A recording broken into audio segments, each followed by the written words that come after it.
est avantageux que je m'en aille. Car si je m'en vais pas, le consolateur ne viendra pas. Mais si je m'en vais, je vous l'enverrai.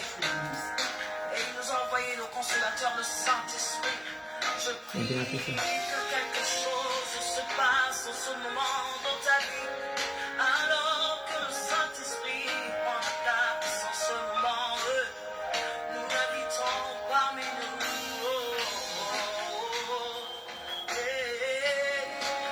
Shalom, shalom, shalom. Je veux vraiment m'excuser, on a pris 30 minutes de retard, problème technique, mais nous sommes là.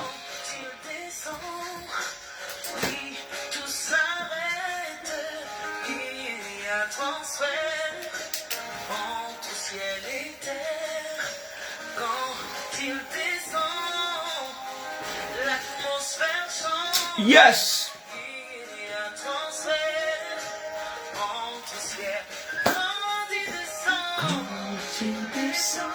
Oh, béni sois-tu, Seigneur. Connecte-toi, connecte-toi, connecte-toi, connecte-toi.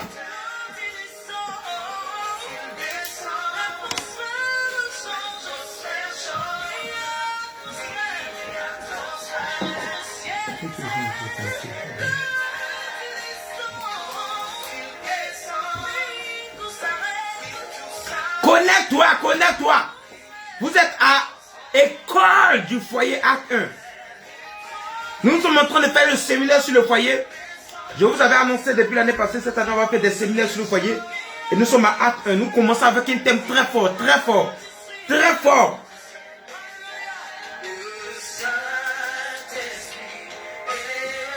Connecte-toi.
Shalom, shalom, shalom.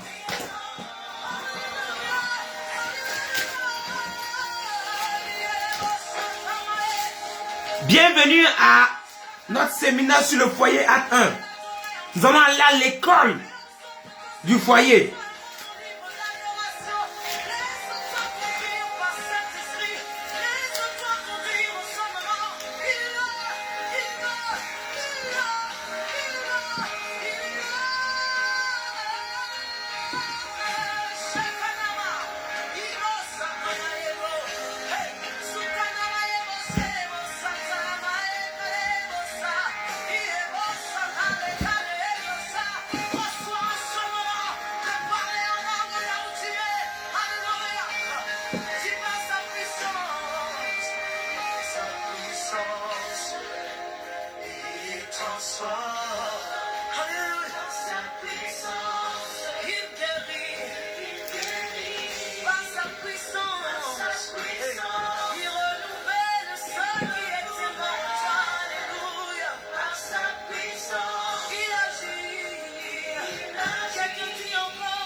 Alléluia.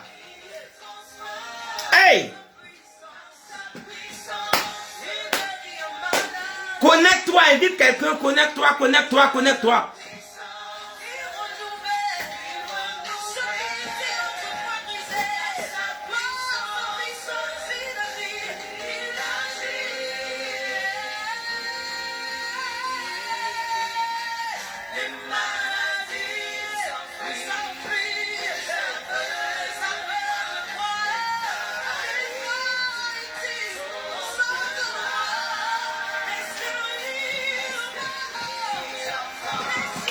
Nous avons encore 2 minutes, on va commencer dans 2 minutes.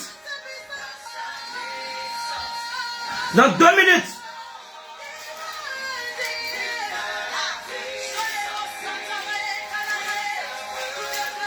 Dans 2 minutes, on va commencer.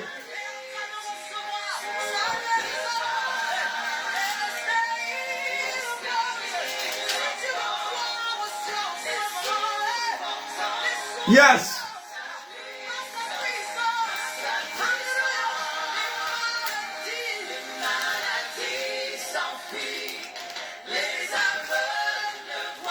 Yes.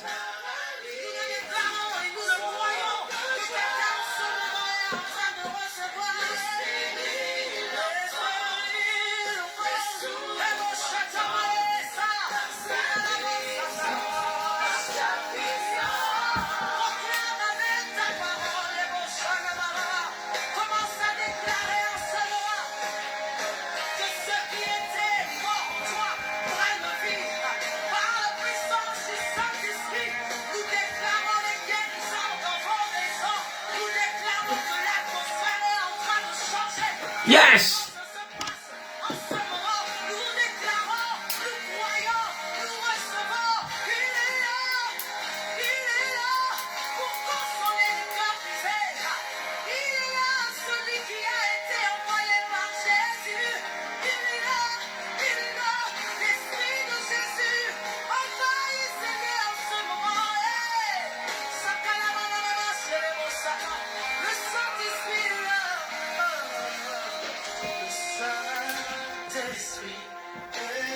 Tout à l'heure, nous commençons.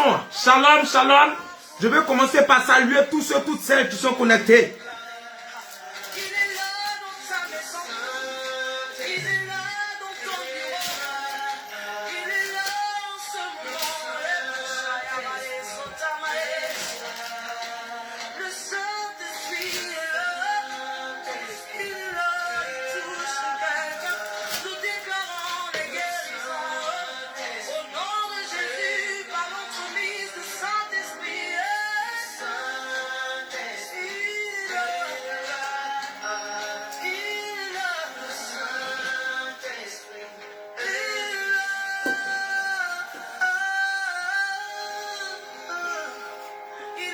Amen, amen, amen, amen, amen.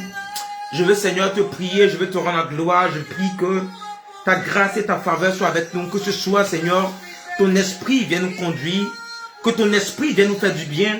Je veux te rendre la gloire éternelle pour ce thème qui sera traité. Merci pour ta grâce, merci pour ta faveur. Parce que tu es merveilleux. Ton nom est élevé, ton nom est célébré au siècle des siècles. Je dis Amen. Alléluia. Alléluia. Que Dieu nous bénisse, que sa grâce soit avec nous. Je vais commencer par saluer et toutes celles qui sont connectées. Je vois Séverine Zamblé. Dieu te bénisse. Je vois ma fille la vie. Que Dieu te bénisse. Voilà, que Dieu bénisse mon fils Jacques. Que Dieu bénisse tout le monde, tous ceux, toutes celles qui sont connectés. Aujourd'hui, nous avons un gros thème. Dieu va nous faire la grâce de pouvoir décortiquer le gros thème. Sachez que nous sommes dans l'année du mariage des couples. C'est pourquoi cette année, je vais beaucoup traiter sur le mariage.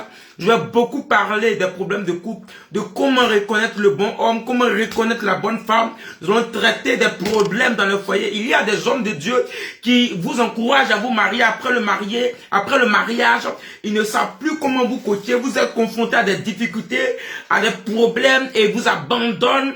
Ou bien eux-mêmes, ils sont limités dans leur manière de gérer, de vous aider à gérer au foyer. Et c'est compliqué parce que, oui, malheureusement, c'est pas tous les hommes de Dieu qui ont la grâce de pouvoir comprendre le foyer parce qu'il est complexe. Le foyer même fatigue beaucoup d'hommes de Dieu. Voilà. Et donc, c'est pas on va commencer même par les hommes de Dieu. Le foyer lui-même, il fatigue les hommes de Dieu. Le foyer est quelque chose même qui fatigue même les autorités. Voilà. Vous voyez, vous entendez des autorités, des ministres, des députés, des présidents, des rois qui ont déjà divorcé plusieurs fois. Ou même quand vous prenez dans la Bible, même vous voyez les rois, David, Salomon et les autres, ils avaient même plusieurs femmes. Même Abraham avait une concubine qu'on appelait Ketira. Donc, vous voyez. Donc, ça veut dire que l'affaire des femmes, là, même les ouins de Dieu, même les plus dangereux dans la société, souvent là, ça les fatigue. Nous connaissons l'histoire de beaucoup d'hommes de Dieu, des gens qui nous croyons, mais qui ont eu des mariages ratés. Donc le mariage, c'est un gros problème. C'est quelque chose à prendre avec beaucoup de déférence. Mais pourquoi? Je vais vous expliquer tout à l'heure. Je vous dis pourquoi le mariage est loin de Dieu, le mariage de quelqu'un qui doit aller loin attaquer. Écoute, si tu dois aller loin, je commence comme ça mon message.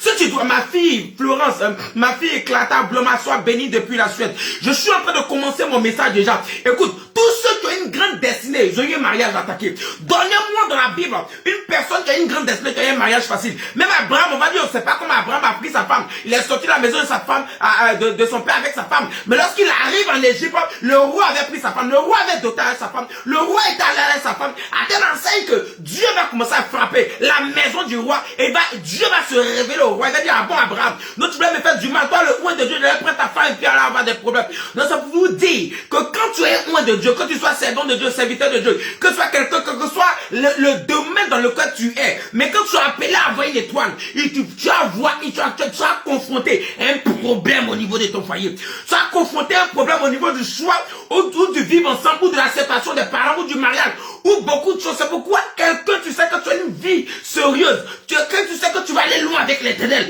quelqu'un, tu sais que tu es appelé à faire de grandes choses, il faut tout simplement ménager ta monture. Et la première monture qu'on ménage, c'est choisir une bonne femme, c'est choisir un bon mari, qui va aller loin et ménage sa monture. La monture des gens dans le désert, c'est le chameau. Mais toi, ta monture, et que tu montes, avec qui tu es, c'est ton mari ou c'est ta femme à la maison. C'est pourquoi il est important déjà de pouvoir choisir la femme et l'homme selon Dieu. Aujourd'hui, c'est pas notre thème. On aura le temps, on va parler de la femme selon Dieu. On aura le temps, on va parler de l'homme selon Dieu. De comment le reconnaître ou la reconnaître. Il y a des gens qui disent, il y a beaucoup, je ne sais même pas où il se trouve, je ne sais pas où elle se trouve. On va vous donner des critères, on va vous aider, on va vous coacher de comment préparer son mariage à partir de rien du tout. Parce que de rien du tout, on peut se marier. De zéro, on peut se marier. Oui, il y a des gens qui pensent qu'on a besoin d'avoir des centaines de milliards de millions pour se marier. Non, c'est pas vrai. On peut se marier de rien du tout. Mais aujourd'hui, c'est pas notre thème. Notre thème d'aujourd'hui, c'est pourquoi la plupart des couples païens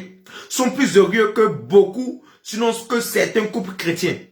Écoutez, pourquoi la plupart des couples païens sont plus heureux que certains couples chrétiens? Vous voyez que je dis la plupart parce que je ne dis pas les couples païens. Parce que les païens eux-mêmes, ils se cherchent. Il y a beaucoup de païens qui ont des problèmes déjà. Ils ont des problèmes de démons, ils ont des problèmes de liens de famille, ils ont des problèmes de sorcellerie, ils ont des problèmes d'alcool, de tabagisme, ils ont des problèmes de drogue, ils ont des problèmes de comportement, ils ont des problèmes de maturité. Donc, il y a des couples païens qui ne sont pas dans ce lot. Mais force est de constater que beaucoup des non-chrétiens, beaucoup de ceux qui n'ont pas accepté Jésus comme Seigneur Sauveur personnel, beaucoup de ceux qui ne vont pas à l'église chaque dimanche pour aller faire Alléluia, Amen, beaucoup de ces personnes qui vivent loin de la présence de Dieu, loin de la personne de Jésus, qui ont refusé d'accepter le Seigneur Jésus, ou qui n'ont pas entendu parler du Seigneur Jésus, ou qui vivent dans une autre religion. Beaucoup de ces personnes ont réussi. Beaucoup de ces personnes ont réussi leur foyer. Et nous constatons que la plupart des divorces qui se font, c'est dans le domaine chrétien.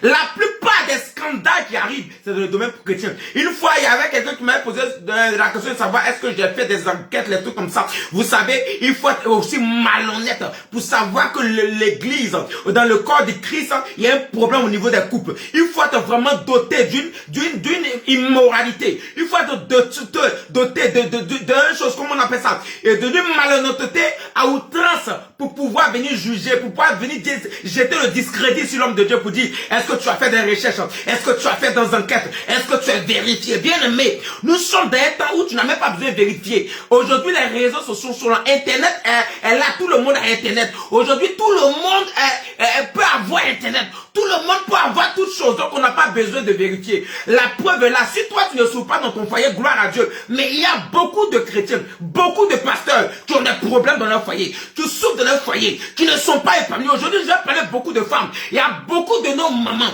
beaucoup de nos sœurs, beaucoup de nos grandes sœurs, de nos petites sœurs, de nos mamans, de nos tantes, qui souffrent dans leur foyer. Elles sont chrétiennes, leur mari est chrétien. C'est ce qui est la vérité. Et c'est pourquoi je suis venu dire, on ne peut pas voir ces choses se taire. Lorsque j'étais encore Côte d'Ivoire, j'avais des enfants spirituels qui travaillaient à la justice. J'avais un de mes fils qui était avocat dont je t'ai le nom. Il est aujourd'hui avocat à la Cour des comptes de la Tanzanie. J'avais une de mes filles qui était au niveau du palais de la justice au plateau. Elle était assistante sociale au plateau, au palais de la justice. Donc quand je vous parle avec des pauvres. Je ne viens pas raconter des choses que je ne sais pas. Je ne viens pas raconter des choses qui me font plaisir. Je ne viens pas raconter des choses parce que j'ai envie de raconter. C'est vrai, il y a eu des années que j'ai vu ces choses, mais je n'étais pas encore prêt à parler de ces choses. Je voulais moi-même, avec un peu de recul, apprendre encore. Je suis l'un des pasteurs. Oui, je ne suis pas en train de faire mon apologie, mais il faut que vous compreniez. Je suis l'un des pasteurs qui passe 95% de sa vie de ministère à régler des problèmes de couple, à marier des gens, à orienter les gens sur le foyer, sur le couple, à aider un couple à ne pas aller à la dérision, à ne pas aller au chaos, à ne pas aller à la séparation. Je sais de quoi je vous parle. Je suis l'un des rares pasteurs. Tu peux faire 20 ans avec un homme. Si c'est pas ton mari, je te dis maintenant c'est pas ton mari. Souvent tu discutes avec moi, mais la vérité finit toujours par rattraper. Pour finir, tu viens me dire prophète, ça n'a pas marché. Parce que quand je vois les choses, il y a des signes, il y a des enseignements, il y a des choses. Quand tu vois, tu sais. Chez nous en Afrique, on dit chiot qui va devenir chiot. Qu'on voit, on connaît. Donc ça avait un peu d'expérience.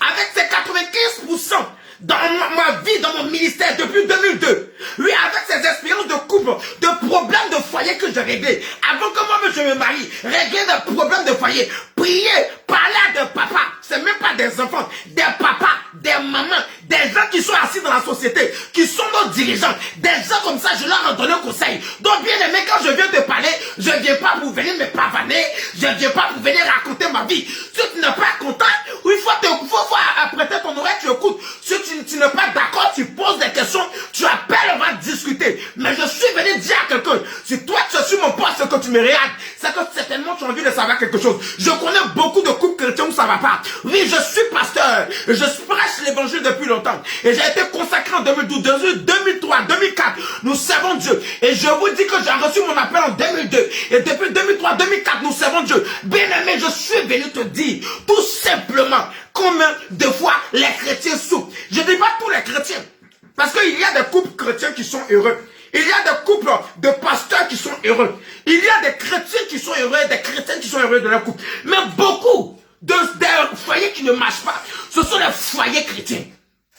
Beaucoup de chrétiens, des foyers qui ne marchent pas. J'ai vu des chrétiens prendre des hommes sur des païens pour dire tu vois pas leur couple là, comment c'est bon, mais pourquoi chez nous ça peut pas marcher? Tellement qu'ils sont aigris, ils prennent, ils envient les païens. Ceux qui connaissent pas Jésus, ils les envient. Pendant que eux qui connaissent Jésus, ils ont un problème dans leur foyer. Comment tu peux avoir Jésus et avoir un problème dans ton foyer? Comment tu as Jésus et puis tu peux pas savoir que l'une des premières choses que Dieu établit dans la vie d'un de ses serviteurs, dans la vie d'une de tes filles, avant de te bénir, c'est le foyer. Comment tu peux ne pas comprendre ces choses? C'est pourquoi aujourd'hui, il faut qu'on comprenne. Alléluia. On va prendre la Bible dans le livre de Genèse 2 à partir du verset 24. On va aller doucement, c'est un verset que tout le monde connaît. On va aller doucement. Ce soir, je vais parler. Il dit, nous sommes dans un séminaire du foyer. Bonne arrivée, toi tu viens d'arriver. Nous sommes maintenant sur un séminaire sur le foyer. Genèse 2 à partir du verset 24. La Bible déclare ceci. C'est pourquoi l'homme quittera son père et sa mère et s'attachera à sa femme et ils deviendront une seule chair. Alléluia. C'est pourquoi l'homme quittera son père. Mais pourquoi il a dit c'est pourquoi? C'est pourquoi parce que Dieu fait dormir Adam dans un profond sommeil et il prend sa côte pour créer la femme. Donc l'homme vient de la terre, mais la femme vient de la côte de l'homme. La femme vient de l'homme. La femme est sortie de l'homme. Alléluia. Donc il faut qu'on me comprenne bien. Alléluia. Donc la femme est sortie de l'homme. C'est pourquoi la Bible déclare qu'au commencement, Dieu créa l'homme et la femme. Et après, maintenant, dans la manifestation, oui, de la création de l'homme, quand Dieu crée par la parole, c'est l'homme et la femme. Homme-femme qui crée. Mais dans la manifestation, la personne qui se manifeste en premier s'appelle Adam. Donc c'est le masculin, c'est l'homme masculin avec petit H qui se manifeste. Mais dans le début, Dieu crée l'homme avec grand H. Et dans ce grand H, il y avait un petit F et il y avait un petit H. Donc dans ce homme grand H, Dieu crée par la parole et la femme et l'homme existent de par la parole, quand il annonça sa parole, et sa parole créa. Et lorsqu'il va créer, mais dans l'œuvre de la manifestation, par rapport à la loi spirituelle métaphysique, depuis le monde spirituel jusqu'à la terre, la personne, tu seras la plus rapide, ça sera tout simplement le spermatozoïde X à Y. Alléluia. Qui va venir. Donc c'est l'homme qui va se matérialiser. C'est l'homme qui va se manifester. C'est l'homme qui va... C'est pourquoi je suis en train de dire à quelqu'un. La femme est une gazelle, mais l'homme était sage.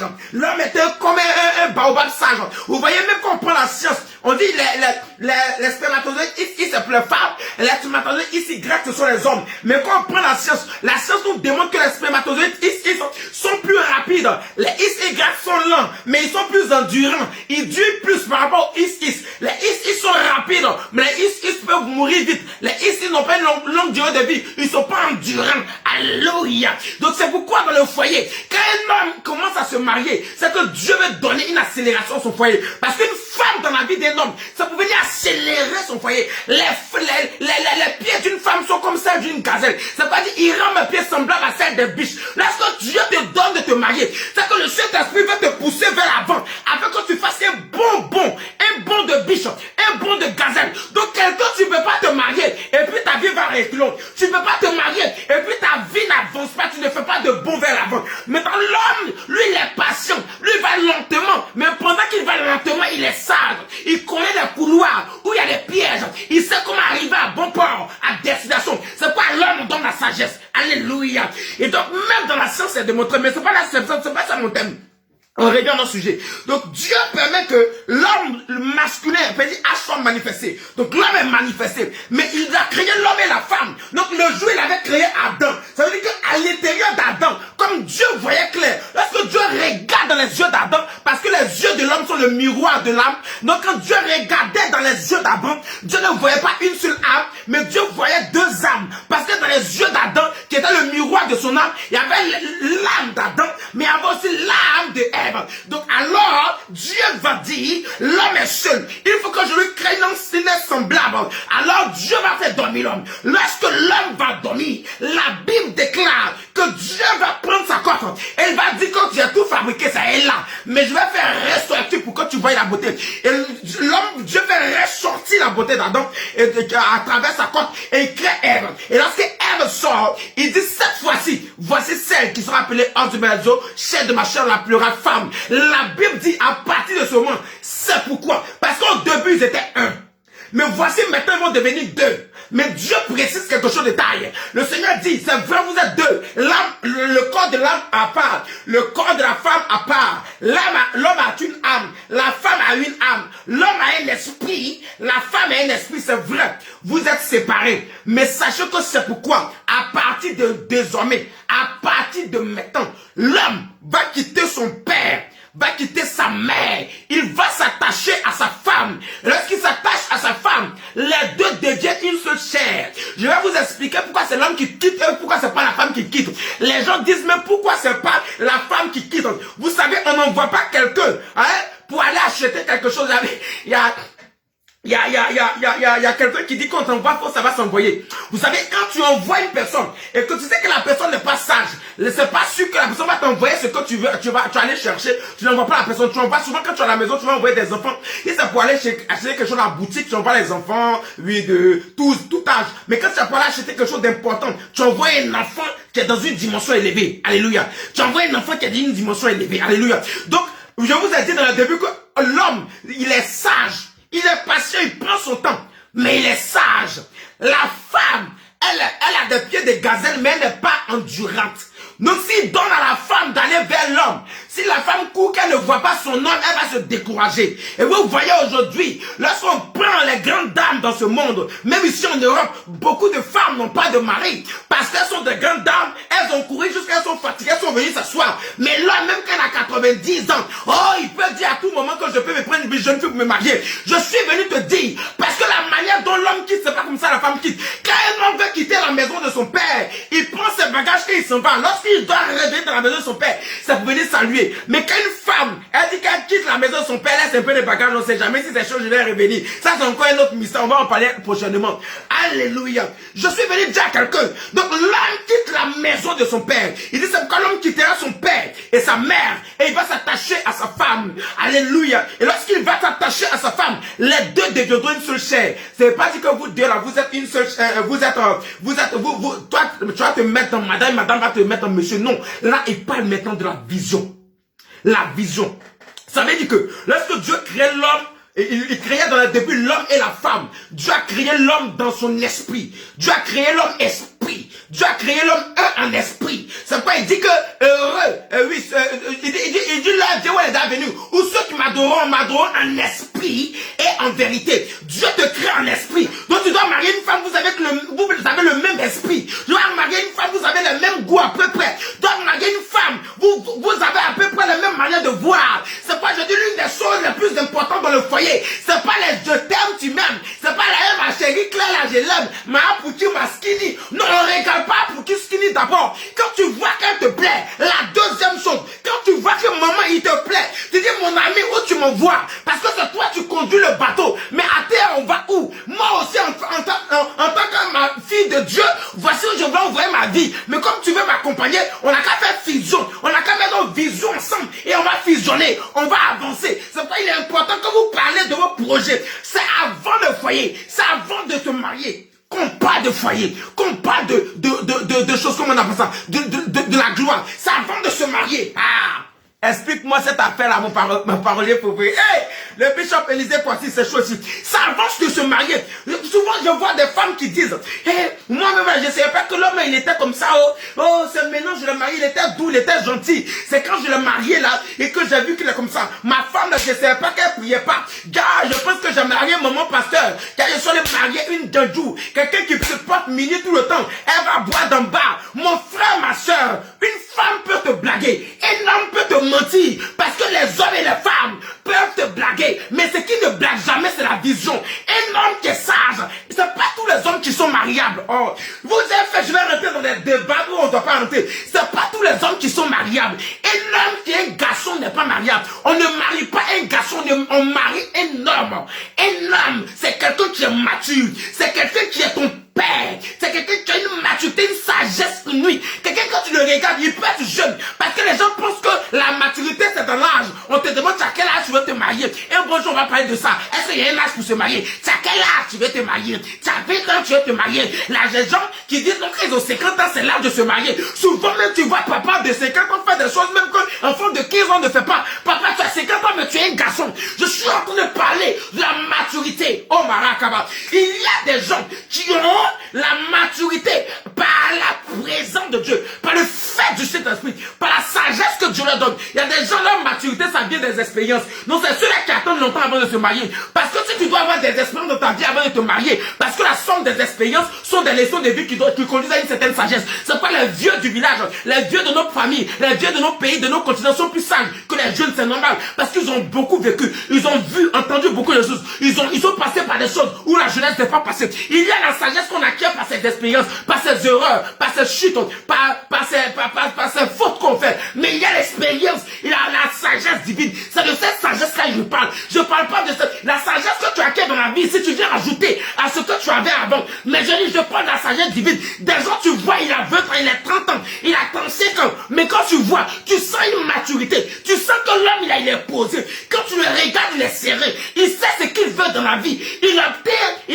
Oh my God, je suis en train de dire à quelqu'un, regardez, hier, j'étais en train de dire à un de mes fils, avant de continuer, je lui ai dit, vous savez pourquoi Dieu utilise beaucoup les gens qui étaient dans le satanisme, dans la sorcellerie, dans la franc-maçonnerie, dans le bouddhisme, dans la rose-croix, dans la science occulte des ténèbres. Et puis quand ils viennent à Jésus, vous savez pourquoi Dieu les utilise beaucoup? Il me dit, non, il y a à cause d'une seule chose. Les voleurs, les brigands, là, Dieu les utilise beaucoup. Pourquoi? Parce que tout simplement, ce sont des gens qui sont résolus dans ce qu'ils font. Si le gars, il était sorcier, il dit, toi, je vais te tuer, te tue. Alléluia. Oh, la loi spirituelle dit, à tes résolutions répondront le succès. Ce n'est même pas une loi pour les chrétiens. C'est une loi surnaturelle, une loi universelle pour toute personne, alléluia, qui est résolue. Même si tu es païen, même si tu es menteur, même si tu es violeur, voleur, que tu es résolu dans ton vol, tu vas avoir du succès dans ce que tu fais. C'est pourquoi les sorciers, les féticheurs, ils sont bénis, ils réussissent dans ce qu'ils font, parce qu'ils sont résolus. Et la résolution manque à beaucoup d'hommes qui sont dans le foyer. Un homme, c'est quelqu'un qui est résolu. Quand tu es résolu, c'est pourquoi tu es résolu, c'est parce que tu es résolu que le diable aussi te cherche.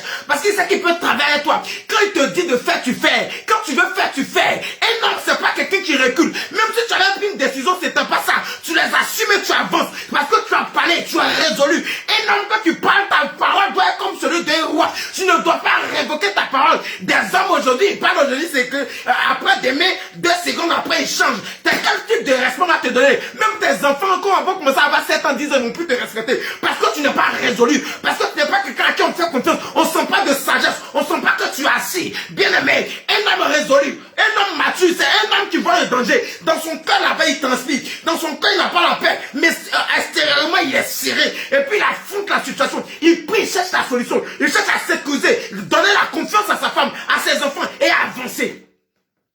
C'est de ça on parle. Ne marie pas un homme toutou. Un homme toutou, c'est celui qui se peut aller par tous les vents.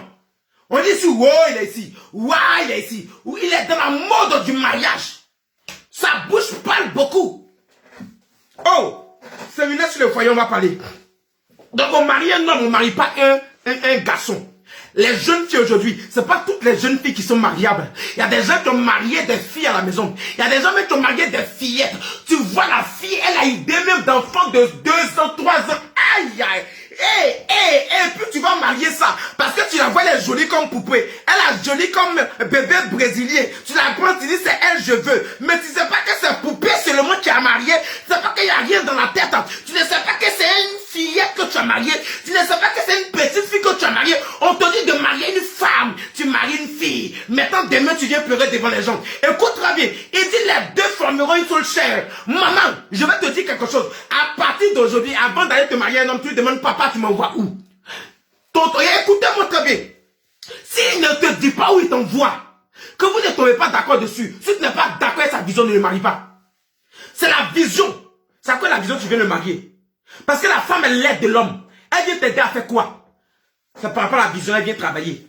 Vous pensez que Dieu est bête? Dieu, c'est à travers le 6 jours et un jour, c'est reposé. C'est toi qui viens te marier et puis tu es à l'aise. Maman, quand tu viens te marier, tu viens travailler. Le premier ministère d'une femme, c'est le travail. Et le travail commence par son foyer. Le premier ministère d'un homme, c'est le travail. Le travail commence par ce foyer. Je vais vous montrer ça tout à l'heure. Ne vous pressez pas, allons doucement. Vous pensez que le travail, ça commence d'abord où tu travailles dans ta société. Ça commence à la maison. Dieu t'a donné d'être avec cet homme-là pour que vous travaillez déjà. Aïe. C'est pourquoi je dis toujours aux gens, on reconnaît une très bonne femme par ses conseils qu'elle donne. Une bonne femme, une femme vertueuse, c'est une femme qui est une meilleure conseillère. Écoute, quand on dit la nuit pas de conseil, qui donne conseil? Donnez-moi, qui a sauvé la famille de Judas, de Pilate, qui les a sauvés? Écoute, la nuit porte conseil à cause de qui? Vous pensez qu'un roi comme ça, le roi de Babylone va prendre Esther cadeau? Non seulement Esther est belle, mais il sait comment Esther lui parle. Écoute, une femme vertueuse, c'est une femme, même quand le degré de colère de son mari va toucher le ciel pour tomber, elle sait le calmer. Elle connaît son nom, même à le regarder seulement, elle sait si ça va ou ça va pas. Écoutez, maman, tu es une fillette, tu connais même pas ton mari. Souvent j'entends des femmes qui disent, comment j'ai appelé mon mari, j'ai fait ça, ça n'a pas marché. C'est que tu n'es pas encore une femme. Tu n'es pas vertueuse. Une femme vertueuse, ton mari là, c'est ton papa. C'est ton ami. Oh, je vais vous montrer ça tout à l'heure. C'est ton papa. Souvent, c'est ton ami. Souvent, c'est ton frère. Souvent, c'est ton père. Souvent, même, c'est ton enfant. C'est pourquoi, maman, tu dois donner des conseils à ton mari. La vraie femme vertueuse, c'est elle qui donne des conseils à son mari. Pas n'importe quel conseil. Des conseils qui lui ouvrent des portes de grandes destinées. Des conseils qui lui orientent loin. Alléluia. Des conseils qui lui ouvrent les portes sur de grandes choses. Un homme qui est bon, qui a des talents, qui a de grandes choses. S'il marie une mauvaise femme, ça vient foutu. Il n'a qu'à avoir des talents, il n'a qu'à avoir l'onction, il n'a qu'à avoir tout, Dieu n'a qu'à l'utiliser. Il marie une mauvaise femme, c'est fini. Mais prenez un homme moyen, lui-même il n'a pas d'étoile, il est bizarre, il est moyen, il est comme ça. Il marie une femme forte, une femme de gloire, une femme vertueuse, une femme qui sait l'orienter, qui sait lui donner des conseils, qui sait l'aider. Cet homme-là, il va dépasser lui qui avait les talents. Les talents sont importants, mais quand tu te maries maintenant, on regarde la femme, regardez, voici quelque chose qu'on cherche, on ne gagne pas. Même les plus grands philosophes, les plus grands scientifiques, compliqué que je donne à la femme. C'est pas mon Dieu, je déclare que celui qui a trouvé une femme a trouvé le bonheur. Mais papa, dis-moi, depuis ta marié ta femme, est-ce que tu es heureux? Donc tu vas dire que Dieu est un menteur. Dieu n'est jamais un menteur. Si Dieu dit celui qui a trouvé une femme a trouvé le bonheur, c'est que celui qui marie une femme selon Dieu, il marie le bonheur. Mais peut-être la femme que tu as mariée est en train de renverser ton foyer parce qu'elle a une femme folle au lieu d'être une femme sage. Alléluia. Je vais parler maintenant. Pour comprendre pourquoi beaucoup de couples païens, sinon plusieurs couples païens, sont réussis. Puisque plusieurs couples chrétiens, je vais prendre l'exemple des pasteurs. Vous savez pourquoi je prends l'exemple des pasteurs? C'est eux nos bergers. Ceux qui nous enseignent. Ceux qui nous prêchent. Ceux qui nous parlent. Donc leur exemple est le meilleur des exemples. Parce que si on prend depuis le pasteur, ce que Dieu veut selon le pasteur et ce que la société pense, qu'on va en déduire, toi tu es le simple chrétien, la simple chrétienne, on va trouver pour toi. Écoutez, aujourd'hui dans nos sociétés africaines, marier un pasteur est signe de lâcheté. Marier un pasteur est signe de je n'ai pas réussi. Dans nos sociétés africaines d'aujourd'hui, marier un pasteur, tu entends des yako ma soeur, ça va aller. Eh, prends courage, ça va aller. On te console comme si tu avais perdu quelqu'un. Quand on dit tu dois marier un pasteur, on te console comme si tu avais été blessé. Comme si tu avais fait un accident grave et on avait amputé ton pied. Tu entends les ça va aller. Eh, c'est pas facile, oh. C'est pas facile, oh. Ça va aller, oh. Attrape ton cœur, oh. Eh, Yako. Alléluia. Pourquoi? Parce que c'est pas les paroles là qui sont importantes. C'est les pensées des hommes qui sont importantes. Pourquoi les gens pensent que aujourd'hui marier un pasteur est un problème? Aujourd'hui, quand tu vas t'arrêter devant un papa, qui a sa fille, tu dis papa, je veux marier ta fille, il n'y a pas de problème, mon petit, quand je te vois, tu es bien, tu es chic, on sait que tu vas nous respecter. Mais toi-même, tu fais quel travail? Tu dis papa, je suis pasteur, voici tout le problème. Papa, je suis pasteur, voici tout le problème. Maman, je veux marier votre fille, mais je suis pasteur, voici tout le problème. Voici où le problème commence. Pourquoi? Parce qu'il y a des bases qui ont été ratées. La première chose, pourquoi les parents ne veulent pas que leur fille marie des pasteurs? Parce que marier pasteur égale à marier la pauvreté. Marier pasteur égale à marier la pauvreté. Dites-moi, dans nos nations francophones, combien de pasteurs sont riches? Combien de pasteurs sont riches? Jusqu'aujourd'hui, on est offusqué. Quand on voit certains pasteurs dans la francophonie qui sont riches, qu'est-ce qu'on dit? On dit qu'ils volent le peuple. On dit qu'ils sont des marmailleurs. Ils prennent leurs expressions. On dit que il fait souffrir son peuple. Il vole son peuple. Il a élevé son peuple en bas. Alléluia. Parce que eux, dans la mentalité africaine, c'est pas possible qu'un pasteur soit riche. Pourquoi? Parce qu'avant, on a vu des pasteurs qui n'étaient pas riches venir demander la mère d'une fille, aller faire souffrir la fille dans la pauvreté, mourir dans la misère en laissant des enfants. Donc, on vit au-dessus de cela. Lorsque bien même que les paradigmes sont en train de changer, les gens disent tout peut changer, mais afin de passer, on va avoir clair dedans. Aujourd'hui, regardez l'église. Quand vous prenez l'église aux États-Unis, lorsque vous prenez l'église évangélique aux États-Unis, ils sont représentés même à la présidence, à la Maison Blanche. Quand vous prenez l'église en Allemagne, l'église catholique est très forte, même dans toutes les institutions ici en Allemagne. L'église catholique est très impliquée dans la politique en Allemagne. Quand vous prenez les églises dans d'autres pays, fort, ces églises sont assises. Mais en Afrique, quand tu prends l'église, elle a à peine représentée dans une institution de la République. Elle est en train de mendier. L'église n'est pas respectée. L'église n'est pas respectée. Pourquoi? Parce qu'on n'est pas fort financièrement. Pourquoi on n'est pas fort financièrement? Parce que le problème de l'argent est un problème dans l'église. Beaucoup de pasteurs frustrés ont prêché que heureux les pauvres quand ils hériteront le ciel. C'est bon, mais c'est les pauvres en esprit. On ne parle pas des pauvres physiques. Alléluia. Il y a des hommes qui ne sont pas appelés à avoir l'argent. Ce n'est pas un problème. Mais ceux qui sont appelés à avoir l'argent, laissez-les avoir l'argent. Pourquoi aujourd'hui beaucoup de pasteurs sont pauvres? Parce que, arrivé à un certain moment, ils vont à l'école. On leur dit, Dieu dit, il faut laisser les études pour aller servir Dieu. Voici où ils vont laisser les études. Ils vont arrêter les études pour aller servir Dieu. Écoutez-moi très bien. Je suis l'aide des nations. Quelqu'un qui a parcouru des nations, tu as l'expérience et puis il te parle. Écoute, quand je commençais à servir Dieu, on m'a dit aussi de laisser les études pour aller servir Dieu. J'étais première des classes majeures de ma promotion. Écoute bien, je vais te parler. Écoute-moi très bien, je vais te parler. Et quand les gens venaient, moi, ma grâce, c'est que moi, je ne suis pas un pasteur toclo. Je veux dire que comme moi là, avant, vous-même vous faites rire. Souvent il y a des questions que je pose à mes enfants, je dis, ah papa, toi tu as des questions, parce que moi j'étais quelqu'un, j'étais l'un des plus grands discuteurs, je discutais avec n'importe quel pasteur qui venait, je le mettais débat, parce que j'avais fini à discuter avec des questions philosophiques bêtes, tu vas même pas te retrouver. Donc un pasteur qui n'est pas prêt, tu ne peux pas venir m'évangéliser. Vous me connaissez pas, hein. Donc quand j'ai donné ma vie à Jésus, avant de donner ma vie à Jésus, j'ai mis les points sur les i avec Jésus. Jésus m'a parlé, c'est pas comme on dit, moi Jésus m'a parlé audiblement. Jésus m'a parlé. Il a dit, hey, ton affaire là c'est comment? Donc il y a des questions que j'ai posées à Jésus, Jésus m'a répondu. Et le Seigneur m'a dit, lorsque tu vas commencer, lorsque tu vas commencer à t'utiliser, ils vont te dire, les hommes de Dieu, de la tendance vont te dire, Dieu va tellement t'utiliser, que tu vas arriver à un moment, tu vas laisser les études, tu vas pour les servir, Dieu ne les écoute pas. C'était ma chance. Beaucoup d'hommes de Dieu, je ne veux pas dire le nom, mais beaucoup d'hommes de Dieu m'ont dit, toi tu vas arrêter les études pour servir Dieu. Et il y a des gens qui disent amen à ça. Moi, mon père m'a empêché d'aller à l'église pendant près de 1 an. Parce que pour lui, il pensait que parce que j'étais pasteur, je suis devenu évangélique. Tellement il s'est investi en moi, j'allais laisser l'église là, j'allais laisser papier. Tout ce qu'il a fait pour mon avenir, là où il allait laisser mon avenir pour aller servir Dieu. C'est pas mauvais de servir Dieu. C'est pas un péché de servir Dieu. C'est pas quelque chose de très mauvais de servir Dieu. Mais il faut servir Dieu avec beaucoup de sagesse. Qui a permis que tu naisses, c'est Dieu. Qui a permis que tu naisses dans cette famille, c'est Dieu. Qui a permis à tes parents de te mettre à l'école, c'est Dieu. Si Dieu veut que tu arrêtes tes études, même si tes parents veulent t'envoyer dans des études de millions, ils ne pourront pas. Parce que tes études vont se gâter. Est-ce que je parle à quelqu'un? Mon Dieu m'a dit, fais mon œuvre, je ferai pour toi. Je ne bossais pas beaucoup, je partais pour évangéliser. Quand je viens, souvent les gens font le coup, je leur demande, ils m'expliquent, à quoi on s'en va, moi j'ai 20 et ils ont 17. Donc après 20, moi j'avais peur de m'expliquer. Alléluia. Donc, je ne bossais pas. Comme mon père m'a dit, je sais qu'il me suit, qui se rappelle bien, il a dit, il a appelé ma mère pour lui dire, si ton fils là, il veut bosser, on va l'envoyer à l'école des surdoués. Mon père m'a dit ça.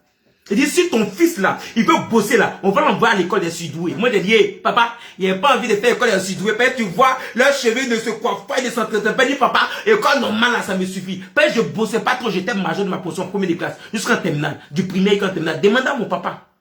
Il est encore vivant, il est professeur. Demandez-lui. Alléluia. Donc il avait peur que je laisse les études pour servir Dieu. Bien aimé, je suis ici en Europe, je sers Dieu. Mais c'est pas Alléluia, Amen qui m'a envoyé ici en Europe. C'est Jésus qui m'a envoyé ici en Europe. Mais le visa que j'ai eu, c'est pas un visa pasteur. C'est parce que j'ai été au département d'allemand. J'ai eu le bac après 2008. J'ai eu le bac en 2008. Et je fais la faculté d'allemand. Je suis allé à l'université. Et après l'université, Dieu m'ouvre les portes sur l'Allemagne parce que j'ai fait le département d'allemand. Et Dieu m'ouvre les portes sur l'Allemagne par rapport à ma qualification. Que je connaissais en Allemagne et je vais venir. Mais Dieu va me bénir, va m'ouvrir la porte de l'Allemagne par rapport à ce qu'il m'a dit, il ne faut pas laisser les études. Ça veut dire que s'il y était un pasteur qui n'écoutait pas Dieu et qui écoutait les hommes, qui écoutait les autres, j'allais être en train de faire quoi? J'allais être en train, alléluia, de faire, alléluia, même dans les petits quartiers, chercher les 10 000 offrandes pour qu'on paye ma maison. Chercher à donner des postes prophétiques pour qu'on, ma fille est malade, on l'envoie à l'hôpital. Alléluia. C'est ça qui a retardé l'Afrique. Sinon en Afrique, il y a de grands hommes de Dieu. Mais aujourd'hui, les hommes de Dieu, beaucoup ont laissé les études. Beaucoup, j'ai causé à beaucoup qui regrettent aujourd'hui. Beaucoup ont laissé les études et ça les fatigue. Ça les fatigue. Je connais un pasteur qui a laissé les études. Après, on lui a dit, il n'a qu'à aller, il n'a qu'à avoir bac, il dit, il ne veut pas. Après, il est retenu pour aller chercher à faire formation. Et c'est pas en informatique ou encore pour chercher un petit boulot. Bien aimé. C'est pourquoi je veux te dire quelque chose. Tu peux être pasteur, tu peux être chrétien et travailler. Moi, j'ai des enfants qui sont footballeurs. J'ai des enfants qui sont dans l'armée. J'ai des enfants qui sont médecins, qui sont dans tous les corps. Moi, j'ai des enfants comme ça. Et puis, je les encourage dans ce qu'ils font. C'est moi, prophète Michael. Il y a des enfants même qui ont commencé la politique. Et puis, je les encourage. Alléluia. C'est moi, prophète Michael. Parce que c'est moi je suis de la pensée que pour que les choses changent au niveau de l'État, pour que les choses changent dans le football, pour ne plus que les médicaments dans le football, pour que les choses changent dans la médecine, pour ne plus que les sorciers, elle a réclamé beaucoup de sang, aller voir les médecins mystiques. Il faut que nous aussi, les chrétiens, soient dans tous ces coins. C'est moi. C'est moi parce que je crois que Dieu peut nous positionner. Dieu dit on sera à la tête, on ne sera pas à la tête seulement à l'église. À l'église, l'église ne donne pas l'argent. C'est au dehors travail qui donne l'argent. Donc Dieu te met à la tête tout ça par rapport au domaine dans lequel il t'a appelé. Aujourd'hui, il y a des pasteurs qui ne font rien. Mais même quand tu ne fais rien, alléluia, un jour, je vais prêcher sur ça. Combien un pasteur doit organiser son temps? Vous allez voir qu'il y a 24 heures dans la journée. 24 heures, il y a 8 heures pour toi, il y a 8 heures pour le travail, et 8 heures pour l'œuvre de Dieu. Donc, c'est séparé. Donc, un pasteur même qui veut travailler, qui veut s'organiser, c'est comme ça on s'organise. Nous avons dit que même un pasteur qui a laissé les études, mais qui n'a pas allé loin à l'école, mais qui n'a pas eu la chance d'aller à l'école, il peut faire des affaires, il peut faire quelque chose. Moi, je suis l'un des pasteurs qui encourage tous les pasteurs à faire quelque chose. Demandez-leur. Faites quelque chose. Ne comptez pas sur les fidèles. Si vous ne comptez pas sur les fidèles, vous pouvez regarder droit dans les yeux pour leur dire la vérité. Je suis l'un des pasteurs qui regarde mes enfants sur droit dans les yeux puis leur dire la vérité. Ils me connaissent, je les connais. Il me leur dit la vérité. Parce qu'aucun ne paye mon courant, aucun ne paye ma maison, aucun ne paye mon eau, aucun me donne à manger. Je peux te regarder droit dans les yeux et je peux te dire la vérité. Et je peux te prêcher l'évangile comme Dieu me donne de te prêcher. Sans compromis. Sans que tu me dises, non, prophète Michael. Les gens, ils me connaissent. Mais quand ta main, ton doigt est dans la bouche des gens, tu ne peux pas leur dire la vérité. Donc, il faut qu'on reconnaisse l'une des choses qui fait qu'aujourd'hui, l'église, dans l'église, il y a beaucoup de couples qui ne sont pas heureux. C'est problème d'argent. C'est problème de pauvreté. Bien aimé, on voit des couples. Je vous dis des couples qui sont encore dans leur famille. Des couples qui vivent encore chez leur papa. Ou bien qui vivent encore chez les parents de madame ou les parents de monsieur. Mais ça veut dire que c'est pas clair. C'est-à-dire avant de vous marier là, les bases n'ont pas été établies. On voit des couples, on cotise pour les marier, tellement c'est chaud. On dit vous êtes dur, on va cotiser pour vous marier. Mais les maris, ils ne savent pas comment ils vont se nourrir. Donc il y a un problème de pauvreté. Il y a un problème qu'on doit traiter, mais ça c'est un autre jour, on va traiter ça. Donc aujourd'hui, il faut qu'on dise la vérité. Les gens ne veulent pas qu'on marie les pasteurs parce qu'ils sont pauvres. Beaucoup de chrétiens aujourd'hui se débrouillent dans la vie. Beaucoup de chrétiens. Je vais vous dire quelque chose. Est-ce que vous savez que c'est parce que beaucoup sont pauvres qui viennent dans l'église? Moi, j'ai eu à prier pour des gens qui ont eu des millions, plus de 50 millions. Des gens, je tais le nom. Ils ont vécu dans des quartiers précaires. Moi, je leur donnais l'argent à Abidjan. Mais quand ils ont eu des millions, on les a plus vus à l'église. Ils n'ont même plus connu la route du prophète Michael. Alléluia. Donc ça veut dire que beaucoup de ceux que vous voyez à l'église, ils viennent à l'église parce qu'ils sont pauvres. Je suis d'accord. Vous venez à l'église parce que vous voulez que Dieu vous bénisse. Vous voulez que Dieu vous restaure. Vous êtes pauvres, je suis d'accord. On va prier pour vous. On va vous orienter. On va vous aider. Mais quand vous réussissez et reconnaissez Dieu, beaucoup de ceux qui commencent à travailler n'ont plus le temps pour Dieu. Même ici en Allemagne, je suis des gens. En Europe ici, je prie pour des gens. Quand ils ne travaillaient pas, ils avaient le temps tout le jour pour Dieu. Quand ils ont commencé à travailler, ils n'ont pas le temps pour Dieu. Vous comprenez pourquoi souvent Dieu ne veut pas te donner du travail à des gens? Toi, tu veux que Dieu te bénisse, on te donne du travail, tu n'as plus le temps pour Dieu. Mon travail me fatigue trop. Ton travail devient plus important que Dieu. Fais attention. Voici l'un des problèmes qui fait que les chrétiens, parce que je vous dis la vérité, l'argent est le nerf de tout. C'est le nerf de la guerre. Un foyer où il n'y a pas l'argent, il y a fortement problème. Il n'y a pas là. Un foyer où il y a l'argent. Souvent, un monsieur même va te marcher dessus. Tu vas dire, ah chérie, oh, arrête ça, il voulait m'amuser. Toi-même, on te marche dessus et puis tu souris. Parce que c'est le monsieur qui s'occupe de toi. Il vient puis gifle ton enfant, ça te fait un peu mal. Tu dis, oh chérie, il va falloir taper un peu doucement. Tu souris. Parce que c'est le monsieur qui s'occupe de toi. Il s'occupe de toi. Écoutez-moi très bien. Si tu n'as pas l'argent, quand tu vas te marier, il faut t'arranger au moins à faire quelque chose. Bien aller marier quelqu'un qui est un peu. Sinon, vous serez frustrés dans l'église. Aujourd'hui, ils ont des thèmes, ils ont des adages dans l'église. Vous serez frustrés. La première chose qui fait que vous ne réussissez pas, c'est l'argent. Regardez le couple chrétien. Ils se disputent sur quoi? Sur l'argent. Moi, je suis dedans. Je n'ai pas dit non de quelqu'un, mais je suis dedans. C'est sur l'argent. Non, il doit me donner l'argent pour aller au marché, ça m'a pas suffi. Il m'a pas donné mon argent de poche. Ma caleçon, il doit payer mes chaussures. Aujourd'hui, c'est mon anniversaire. Il doit penser à donner un peu d'argent à mon maman, à mon papa. C'est l'argent. Ma femme, elle aime trop l'argent. Quand moi j'ai mon argent, je donne. Mais pour elle, on ne sait pas où elle met. C'est l'argent. Le premier problème, est-ce que vous voyez les couples qui sont riches, ils font trop par là comme ça. Même quand ils veulent se divorcer, ils divorcent en pro. C'est-à-dire que le gars là, il est là, et puis il divorce, et puis toi-même, tu ne sais pas. Et tu les vois dehors, mais toi-même tu les envies façon non. Et puis ils sont en train de divorcer, toi-même tu sais pas. Et puis comme ça tu vas doucement ils ont divorcé. Doucement. Mais pour nous là, il dit, Gilbert, tu me connais, c'est que tu as fait. Pourquoi? Il n'y a pas l'argent. Il n'y a pas l'argent. Monsieur n'a rien. Madame n'a rien. Et puis vous êtes là, vous avez dit comment? On va vivre par la foi. Est-ce que vous savez que la foi égale à la stratégie? C'est pourquoi j'ai dit, oh my God, il y a des choses, je vais vous prêcher. Un homme de Dieu qui dit, tu vas faire des affaires. Ma chérie, il faut le coller. Mon frère, Faut coller l'homme de Dieu. Je vais faire les affaires. Amen. Mais donne-moi la stratégie. Comment je vais faire les affaires. Puis je vais devenir un grand homme d'affaires, une grande femme d'affaires. Si un homme de Dieu qui dit tu seras riche, faut attraper les pans de sa robe. Faut dire homme de Dieu, je serai riche, il n'y a pas de problème. Mais comment cela se fera-t-il? Marie a demandé. Comment ça se fait? Quand Dieu donne la révélation, il donne la stratégie. Il donne la stratégie.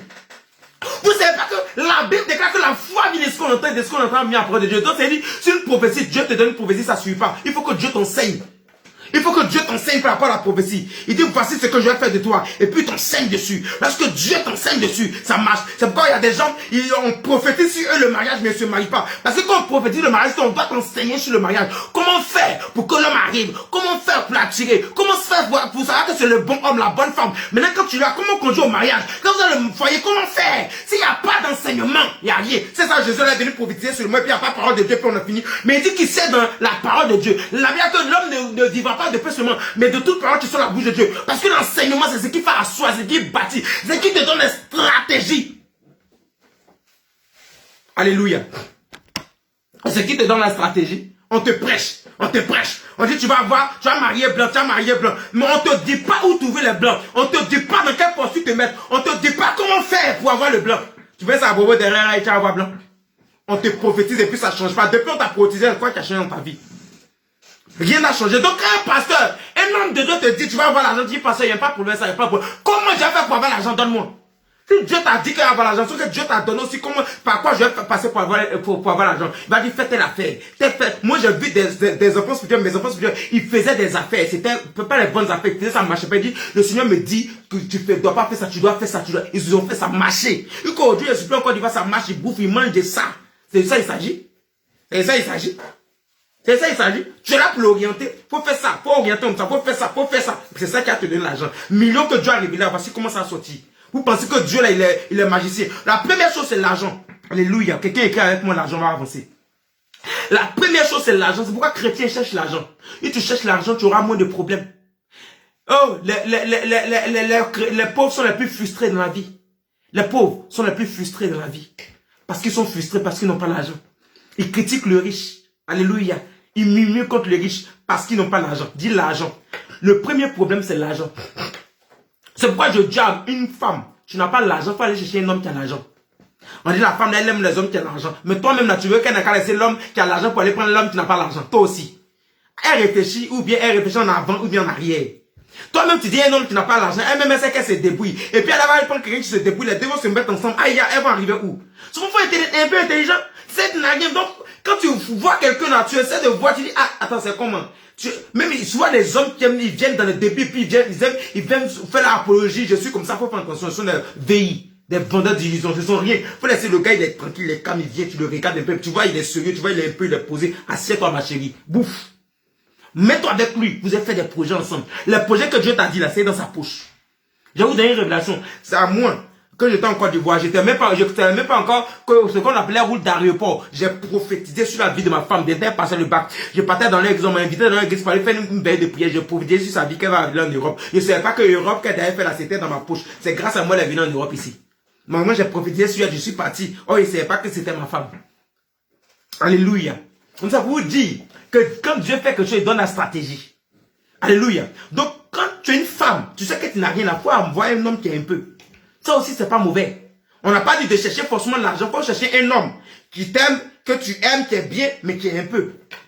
Homme, toi aussi, tu sais que tu n'as rien. Il faut chercher, surtout les pasteurs, ils vous parlent. Toi, tu es pasteur, tu es dans le ministère de Dieu, tu es dans la foi. Tu as cherché une soeur aussi qui est dans la foi, qui dit les servants de Dieu. Vous allez vous débrouiller comment? En moins qu'elle a un bon ministère, ça va. Ou bien à côté du ministère, fait quelque chose. Tu ne fais rien. Il faut chercher une femme aussi qui est un peu, qui travaille, qui fait un petit boulot. C'est comme ça. En attendant que ton ministère marche là, elle va prendre son salaire là, vous allez vivre avec. C'est comme ça on fait. C'est les stratégies. Ça n'a pas bien t'enseigner ça. Ça n'a pas bien t'enseigner ça. Alléluia. Alléluia. Est-ce que Dieu nous parle bien ce soir? Est-ce que Dieu est avec nous? Donc le premier problème c'est la pauvreté. Écoutez-moi très bien. Beaucoup de femmes sont malheureuses dans le foyer à cause du problème de pauvreté.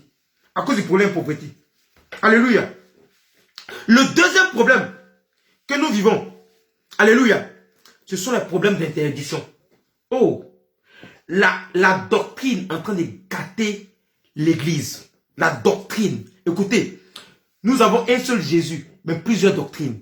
Il y a les christianistes, il y a les Ekankar, il y a les Branamisa, il y a les saints des derniers jours, il y a les baptistes, il y a les assemblées de Dieu, il y a les réveils, il y a les Pentecôtes unis, je ne sais pas s'il y a des unis, il y a les méthodistes, en Dieu même il y a unis et désunis, il y a les catholiques, il y a encore les quoi, les ministères, même à part les ministères, à part comme mon ministère, Alliance du Chandelier d'Or, il y a beaucoup de ministères comme ça à part, on a beaucoup. Et chaque ministère a sa doctrine, a sa ligne de mire, a son credo, à sa manière de voir. Et ça bousille beaucoup de couples chrétiens. Il y a trop d'interdictions dans les couples chrétiens. C'est-à-dire que, écoute, Dieu te permet d'être à une femme. Dieu te permet d'être un homme pour être épanoui. La première chose, Dieu voit que tu es seul, non seulement tu es ennuyé, tu n'es pas heureux, tu es ennuyé, et Dieu te donne une femme. Écoutez, il te donne une femme pour que tu puisses t'épanouir. Et la femme te donne des enfants pour te rendre encore plus heureux, plus heureuse. Alléluia. Et donc, ça veut dire que c'est dans l'épanouissement continu que se trouve le bonheur. Quand tu es épanoui de jour en jour, au fur et à mesure, le bonheur arrive. Mais un couple, tu n'es pas épanoui, puis on voit dans l'année, ils sont épanouis une fois, bien deux fois, puis ce sont des épanouissements éclairs. C'est fini. On ne voit plus les épanouissements. Mais un couple comme ça, comment tu veux que le couple réussisse? Le couple ne peut pas réussir. Le couple ne peut pas réussir. C'est impossible que le couple réussisse. C'est impossible que le couple réussisse. Vous comprenez? Le couple ne peut pas réussir. Écoute, les gens sont trop durs. Non, un chrétien ne doit pas porter bout d'oreille. Non, un chrétien ne doit pas porter chaîne. Non, un chrétien ne doit pas porter bracelet. Un chrétien qui, quand il doit aller prier, il doit mettre foulard. Non, un chrétien ne doit pas aller à la plage. Et un jour, j'ai demandé à un pasteur, mais écoute, donc pour aller à la plage, il faut porter filet. Alors si on ne doit pas se mettre en tenue de bain. Un chrétien ne doit pas aller à la plage. Mais écoutez, avant même que les plages artificielles n'existent, comme on le voit ici en Europe, parce qu'ici, ils n'ont pas trop d'eau, ils n'ont pas trop de plages, les plages naturelles existent. Et qui a créé les plages naturelles, c'est Dieu. Donc Dieu crée les plages pourquoi? Il peut créer seulement l'eau sans la plage. Mais pourquoi il crée la plage? Parce que Dieu sait que l'homme doit s'épanouir. Pourquoi vous voulez enlever les choses qui sont au moins importantes dans la vie d'un chrétien? Pourquoi? Pourquoi? Pour aller encore à la plage, aller s'amuser. On trouve que non, le chrétien ne doit pas faire ça. Montrez-moi diantre un passage biblique qui dit que un chrétien ne doit pas s'épanouir. Vous ne savez pas qu'aller nager même ça fait du bien à la santé. Ça fait du bien même au stress que tu as accumulé dans toute la semaine. Vous ne savez pas ça? Demandons aux scientifiques, à nous qui sommes dans l'école de la médecine, on va vous expliquer. C'est pourquoi la natation est importante pour les enfants à l'école ici. Là. On leur apprend tous la natation, ils nagent. Parce que ça déstresse. Il y a des thérapies en natation. C'est que tu es malade. Tu as un problème pour bien marcher. On fait une rééducation, on fait des choses. On te dit, va nager. Vous savez pas que nager là c'est bon? Vous savez pas qu'aller à la plage ça se déstresse? Vous savez pas ça? Vous pensez que Dieu nous envoie une femme, c'est pourquoi? C'est pour nous amuser. C'est pour nous déstresser. C'est pour être épanoui. Je vais me marier pour être heureux. Comme le jour de mon mariage, je souriais. Mais le seul jour où je souris, c'est mon mariage. Après ça, je suis... Regarde les enfants naissent là, les enfants qui étaient jolis là, quand ils commencent à avoir 20 ans, 30 ans, ils vont... tu leur as même pas appris comment on sourit. L'enfant sait pas comment on sourit. Donc il était fâché qu'il a appris, dit, non, papa fait, maman frère, Samson fait. Samson fait, il veut... Quand l'enfant est devenu gondolé, vilain comme ça, un enfant qui était beau, qui était belle. Vous voyez? Pourquoi? Parce que tu es tout le temps trop sérieux, trop rigoureux. Écoute-moi très bien. Un homme, tu n'as pas un temps pour t'amuser avec ta femme, c'est que tu n'aimes pas ta femme. Une femme, tu n'as pas un petit temps où tu peux titiller ton mari, ton chéri, c'est que vous ne venez pas un couple. Vous êtes en contrat.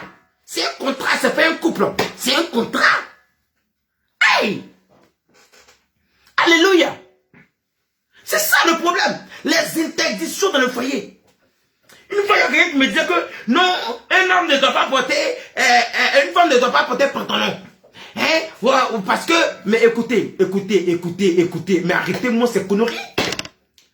Tu vas voir la femme va porter son pantalon, elle va mettre sur les réseaux sociaux, tout le monde attaque. Pourquoi tu as porté un pantalon? Son mari même va venir. Je ne t'ai pas dit de ne pas porter un pantalon, c'est pour les hommes. Mais écoute, tu as vu ça où ça? C'est où ça dans la Bible? Qu'une femme ne doit pas porter un pantalon. Non, mais là, une femme qui se revêtira des vêtements des hommes, mais un homme qui se revêtira des vêtements des femmes. Mais pantalon qu'ils ont, elle a acheté. Elle a acheté dans un rayon de femmes, bien dans un rayon de garçons.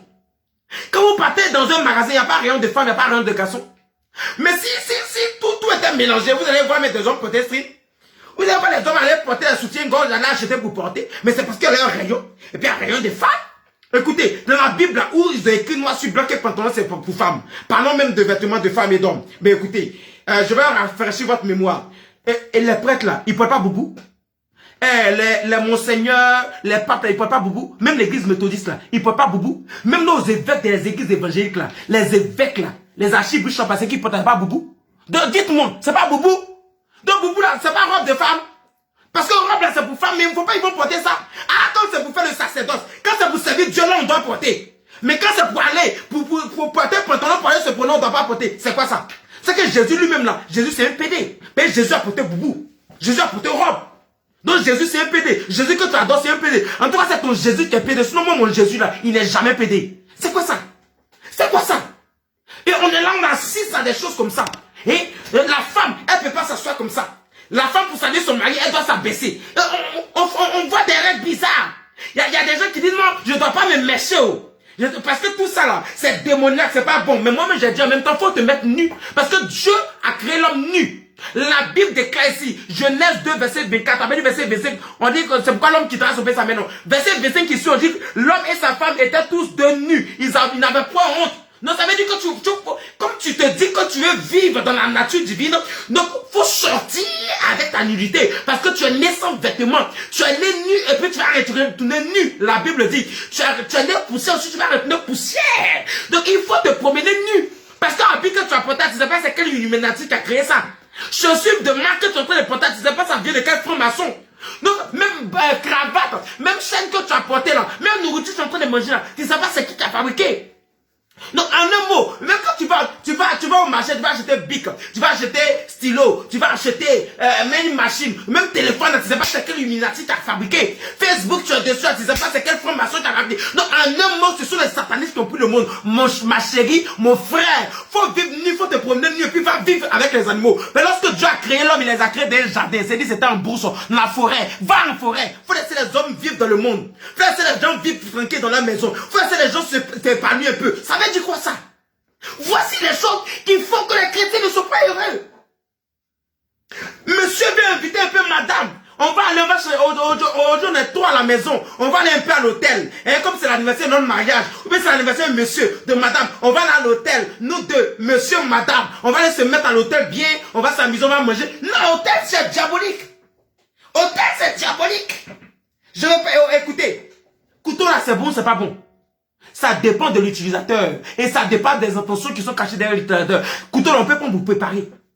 Couteau, on peut pas faire beaucoup de choses. Mais couteau aussi, on peut pas pour aller braquer, aller tuer, aller égorger, aller blesser. Le même couteau. Donc couteau là, c'est bon, c'est pas bon. Ça dépend de l'utilisateur. Hôtel là, c'est bon, c'est pas bon. Ça dépend de l'utilisateur. Tu prends hôtel pour faire quoi? Pour aller voir une copine, pour aller tomber ta femme. Mais c'est mauvais. Mais tu prends hôtel pour quoi? Pour aller mettre ta femme à l'aise. Mais c'est ça pour ça. Les vraies résidences meublées, les complexes hôteliers, faut te mettre à l'aise. Non, c'est diabolique. Non, c'est diabolique. Mais faut même pas prendre avion, même voiture là, c'est les diables là qui ont créé ça. Arrêtez un peu, arrivez au moment. Et respirez un peu.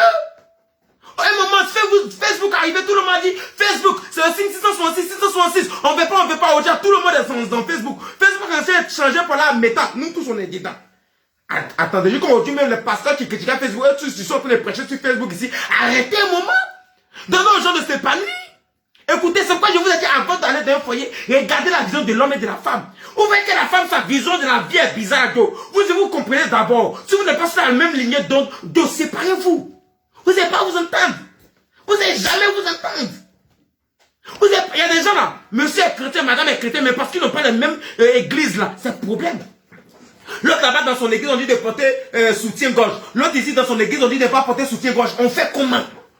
C'est affaire de soutien-gorge qui est en train de la pratiquer dans le foyer. On fait comment? On fait comment? Laissez les chrétiens s'épanouir. Non, madame a porté ça, c'est trop sexy. Si son mari aime ça, qu'elle a porté à la maison pour plaire à son mari, c'est mauvais. Si elle est en train de sortir avec son mari et que son mari est à côté, qu'il aime ça, dit bébé, faut porter cette robe de soirée, on va sortir. Il va aller dîner gala. C'est mauvais, dîner gala, même les chrétiens ne doivent pas partir. Mais écoute, vous êtes sur la terre pourquoi? Dieu t'envoie sur la terre pour posséder la terre, pour bénéficier des bonnes richesse du pays. Si vous voulez savoir comment est-ce qu'un chrétien doit être, Dieu nous mettra à la tête. Et Dieu est le roi des rois. Regardez comment Dieu établit les rois. Regardez les David, les Salomon. C'était des gens qui étaient très riches, qui souvent même appelaient des gens pour venir les divertir, des danseuses, des gens pour venir, puis ils mangent, ils boivent, et puis ils sont en train de regarder. Aujourd'hui, c'est un péché. Quand on dit aux gens qu'on va se divertir, on ne veut pas se divertir. Un foyer où il n'y a pas de divertissement, mais forcément, il y aura des problèmes. Vous ne pouvez pas vous divertir. Vous ne pouvez pas vous épanouir. Monsieur sont vieux tout comme ça. Même souvent, même tu veux lui faire des petites blagues. Il pense en mal. Souvent, même il pense au sérieux puis il se fâche. Même le jour de son anniversaire, on ne peut pas lui faire blague. Fin d'année encore, c'est là même là, les démons de sa famille vont se soulever. Où nous tous on doit être heureux là. C'est là encore il va faire des palabres. Fin d'année bêtement. Mais on a un problème. On a un problème. On a un véritable problème. On a un véritable problème. Vous voyez, taux de restriction. Monsieur doit faire ça. Madame va se faire. Écoutez-moi très bien. Même dans les rapports sexuels. C'est un jour je vais prêcher ça. Qu'on va arriver. Est-ce qu'il y a telle position on doit faire? Est-ce qu'il y a telle position on ne doit pas faire? C'est encore j'ai prêché ça. De mettre dans les rapports sexuels. Ça on doit faire. Ça on ne doit pas faire. Ça on doit faire. On dirait comme si. C'est eux quand ils te mariaient. Ils t'ont dit bon, voici les positions que tu dois faire. Le même n'a pas donné. Le pasteur n'a pas donné. Et Dieu lui n'a pas donné. C'est eux qui connaissent les positions qu'il faut faire. Les positions. C'est quoi ça? Vous partez quand dans l'intimité de quelqu'un, mais c'est dangereux. C'est dangereux. Et ouais, ça, c'est position, ça c'est bon. Mais ça là, c'est pas bon. C'est quoi? C'est quoi? Dieu les met ensemble pour qu'ils soient à l'aise, pourvu qu'ils soient un. On dit quoi? Ils seront une seule chair. Donc si les deux aiment ça, ils font. Si les deux sont dans un commun accord, ils sont un, ils font. Aïe! Même s'ils veulent aller voler, un couple va aller voler, si les deux sont d'accord, j'ai déjà regardé des couples ici où les deux sont des voleurs. Mais quand les deux les attrapent, ils ont payé. C'est mieux que nous deux les voleurs, on s'est entendu de ça. On nous attrape, on sait qu'on va nous punir, puis on va nous tuer, puis on va nous mettre en prison. Que un s'en voler, puis ça nous devra payer encore. Mais quand l'autre s'en voler, c'est toi tu payes à lui aussi, même quand tu n'es pas les faits. Donc il faut qu'on s'entende en même temps. C'est pourquoi j'ai dit toujours aux femmes, suivez vos hommes.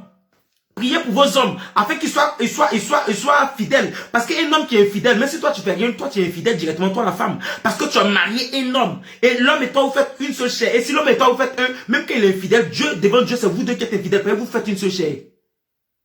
C'est pourquoi c'est dangereux. Quand un homme est infidèle, vous dites, ah c'est pas mon problème, moi il m'en fout. C'est lui qui est infidèle, moi je suis pas infidèle. La Bible dit que la femme sanctifiée, convertie, sanctifie son mari. Tu ne vas pas sanctifier, c'est pourquoi il est infidèle. Lui tu vas sanctifier, il n'est pas être infidèle. Donc l'infidélité, c'est vous deux qui portez la conséquence. C'est vous deux qui portez le chapeau. Non! Les gens ils disent qu'ils aiment des positions. Mais laissez-les faire. C'est eux qui aiment. Mais pourquoi tu as dit, ça c'est pas bon, ça c'est bon. C'est quoi? C'est quoi?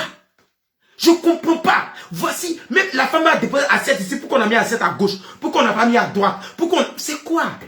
Trop d'interdiction dans le foyer. Non, on doit faire. Et puis la plupart des gens qui disent ça, regardez, il y a deux cas. Soit ce sont des gens qui eux-mêmes ne sont pas dans le foyer, ou bien ce sont des vieilles, mais elles sont vieilles dans là-bas. Elles ont essayé plusieurs mariages, ça n'a pas marché. Ou bien le gars même, ou bien la gomme, son foyer est bizarre. Et c'est le com même. Le com, souvent, il te donne des conseils qu'eux-mêmes n'appliquent pas dans leur foyer. Voici le com. Il te donne des conseils pour détruire ton foyer, n'applique pas. Mais c'est méchant. C'est méchant. Moi, je connais beaucoup de mamans pasteurs qui ne sont pas épanouis. J'en connais. Mais c'est méchant. Alléluia. C'est méchant. Changez un peu. Changez un peu. Épanouissez-vous. Riez un peu. Vous étiez beau, belle quand vous naissiez. Et regarde aujourd'hui, à force de ça. Il y a des gens, même quand tu les vois même venir à l'église là, tu penses qu'il a eu problème avec Satan, il est venu en découdre avec Satan quoi.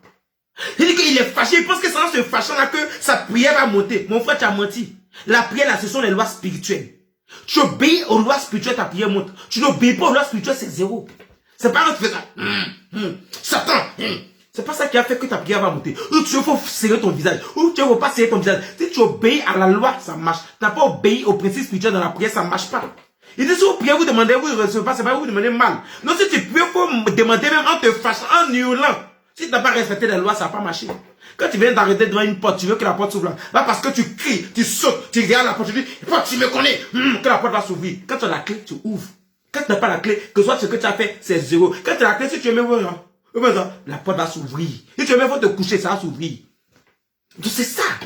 Arrêtons de nous blaguer et évoluons. La troisième chose qu'on va voir, c'est le comportement. Pourquoi beaucoup de couples, vous voyez, donc à l'inverse des couples païens. Le premier point est la pauvreté. Les païens sont des gens qui cherchent l'argent. La plupart des païens qui réussissent là, ils ne s'assoient pas, hein. Ils ne s'asseyent pas. Ils savent que la vie, le temps c'est de l'argent. Ils cherchent l'argent. Et puis les païens, tu vas l'entendre dire que, je vais les entendre dire que, moi, c'est que s'il n'y a pas l'argent, quelle femme qui va m'aimer? Eux-mêmes disent ça, les païens. Ici, moi, il n'y a pas d'argent là. Quelle femme qui va m'aimer? Moi-même, j'ai cherché mon argent aujourd'hui pour ne pas que demain, femme fasse malin sur moi. Pour que je puisse marier femme que je veux. Ça, c'est le païen qui te dit ça. Mais chrétiens ne pensent pas à ça. De deux, la vie là, les païens sont relax. Parce qu'ils ne vont pas entendre un pasteur, un frère, une soeur lui dit, ça, tu ne dois pas faire ça. Donc, il est relax. Même ce qu'on ne doit pas faire, même il fait encore. Mais il est relax dans tout. Donc, ça fait que, ils vivent sa vie relax. Et c'est le stress dans le foyer qui tue. Vous savez, on ne peut pas avoir le stress au travail, le stress dans le foyer, dans la famille, le stress dans les amis, dans les problèmes, et puis avoir le stress encore à la maison, dans le foyer. Et les gens, même qui viennent à la maison, là, ils étaient joyeux quand ils étaient au travail, mais arrivés à la maison, leur visage comme ça. Parce qu'ils savent qu'à la maison, c'est le stress. L'atmosphère n'est pas bonne. C'est le stress. Il n'y a pas de joie, il n'y a pas de gaieté. Ça crée même des maladies. Ça crée des maladies. Et ça rend malheureux. Tu sens qu'il y a quelque chose qui te manque. C'est ça. Tu n'es pas épanoui. La troisième chose, on va voir ça. C'est le comportement. Prenez avec moi. Prenez ensemble avec moi. Éphésiens 6, 5, verset 22. Éphésiens 5, verset 22. C'est le comportement. Prenez avec moi Éphésiens 5, verset 22. Éphésiens 5, verset 22. Alléluia. J'espère que je fais du bien à quelqu'un. Alléluia. Éphésiens 5, verset 22. Alléluia. Éphésiens 5, le verset. Attendez, je suis dans Galates au lieu de point Éphésiens. Éphésiens 5, verset 22. Ok? Éphésiens 5, verset 22. Alléluia. Voilà. Donc, troisième chose, c'est le comportement. Comment on comprend la vision du foyer? Tu vois? Vous voyez? Comment on comprend la vision du foyer? Est-ce qu'il y a beaucoup de chrétiens qui ne sont pas libres dans le foyer? Vous voyez? C'est ça. Parce qu'ils ont compris mal la vision du foyer. C'est pourquoi je prends avec vous, ensemble, Éphésiens 5, verset 22. On va commencer à lire. La Bible déclare il dit femme, que chacune soit soumise à son mari, comme au Seigneur. Car le mari est le chef de la femme. Comme Christ est le chef de l'église, qui est son corps, et dont il est le sauveur. Or, de même que l'église est soumise à Christ, les femmes doivent l'être aussi à leur mari en toutes choses. Donc Dieu a dit d'être soumis, la femme doit être soumise. Et il dit comme Christ aussi, comme l'église est soumise à Christ. Donc il prend l'image de l'église qui est soumise à Christ. Donc il dit la femme doit être soumise, allons doucement. Et verset 25, il dit Marie, que chaque femme aime, que chaque homme, Marie, que chacun aime sa femme, comme Christ a aimé l'église, et s'est livré lui-même pour elle, afin de la sanctifier en la purifiant et en la lavant par l'eau de la parole, pour faire paraître devant lui cette église glorieuse, sans tache, ni ride, ni rien de semblable, mais le saint et irréprochable. C'est ainsi que le mari doit aimer sa femme comme son propre corps. Celui qui aime sa femme s'aime lui-même, car jamais personne ne haït sa propre chair, mais il la nourrit et en prend soin, comme Christ le fait pour l'église, parce que nous sommes membres de son corps. C'est pourquoi l'homme quittera son père, sa mère et s'attachera à sa femme, et les deux deviendront une seule chair. Ce mystère est grand, je le dis par rapport à Christ et à l'église. Du reste, que chacun aime sa femme comme lui-même, et que la femme respecte son mari. Alléluia. L'apôtre Paul précise, il dit ce mystère est grand. Je le dis par rapport à Christ et à l'église. Il dit ce mystère est grand. Ça veut dire que parole de Dieu qu'on a dit là, c'est pas vous tous qui avez compris. Les gens ils prennent la parole de Dieu du premier œil et puis ils commencent à décortiquer. C'est pas vous tous qui avez compris. Il dit ce mystère là c'est grand. Déjà mystère de Dieu là même là. Quand on dit Dieu a laissé des mystères dans la parole là, ces mystères même sont bizarres, c'est grand déjà. Mais là s'il dit ce mystère est grand, c'est qu'ils sont encore plus grands. Donc c'est pas pour les petits en esprit. C'est les gens qui ont un esprit élevé, qui comprennent le message qui est ici. Et c'est sur ça que notre point 3 vient. Le problème des foyers dans le couple se situe au niveau de madame doit être soumise et monsieur doit être obéissant. Monsieur doit aimer sa femme, madame doit être soumise. On oublie tout le reste qui suit. Quand il dit madame doit être soumise, il dit comme Christ. Il dit une femme doit être soumise comme Christ est soumise à l'église. Il dit comme Christ est soumise à l'église. Les femmes doivent être soumises. Comme l'église au moins est soumise à Christ. Alléluia. Il dit les femmes doivent être soumises. Il dit femmes, on va dire pas les femmes d'abord. Il dit femmes, que chacune soit soumise à son mari comme au Seigneur. Car le mari est le chef de la famille. Donc le mari est le chef, retenez ça.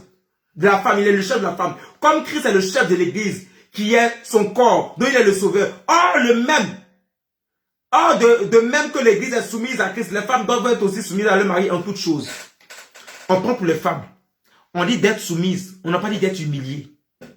Beaucoup d'hommes prennent la soumission de la femme pour l'humiliation. L'humilité n'est pas l'humiliation. La soumission n'est pas l'humiliation, je suis désolé. Est-ce que Christ nous humilie? Dites-moi, toi tu es l'église, est-ce que Jésus t'humilie?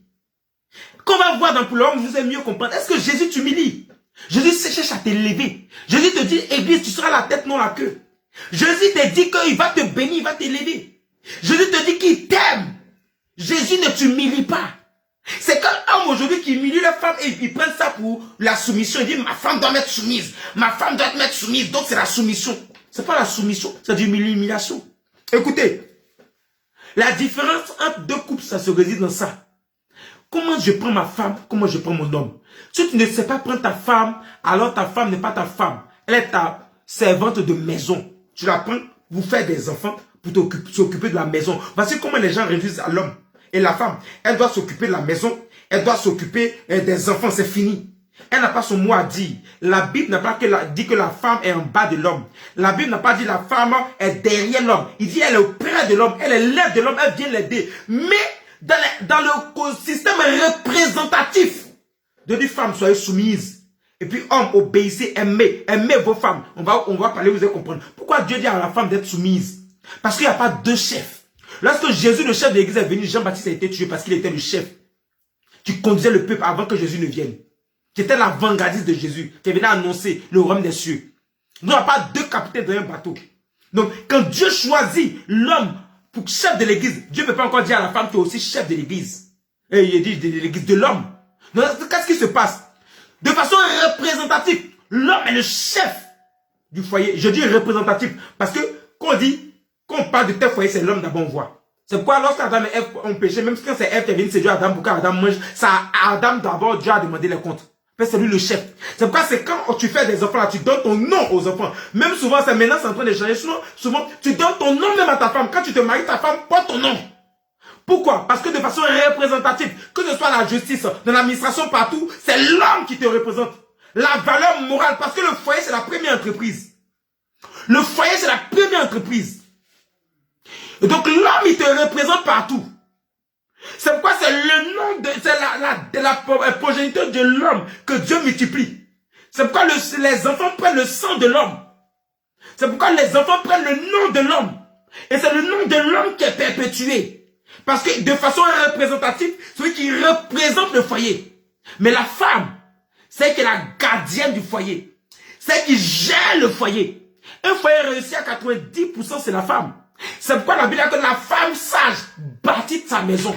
Donc l'homme, il est le côté représentant, le chef, de façon représentative. Il est l'ambassadeur de sa famille. Alléluia. Mais la femme, elle est le maçon de sa famille. Parce que c'est la femme qui bâtit sa maison. C'est elle qui bâtit son foyer. C'est elle qui bâtit son homme. C'est elle qui bâtit ses enfants.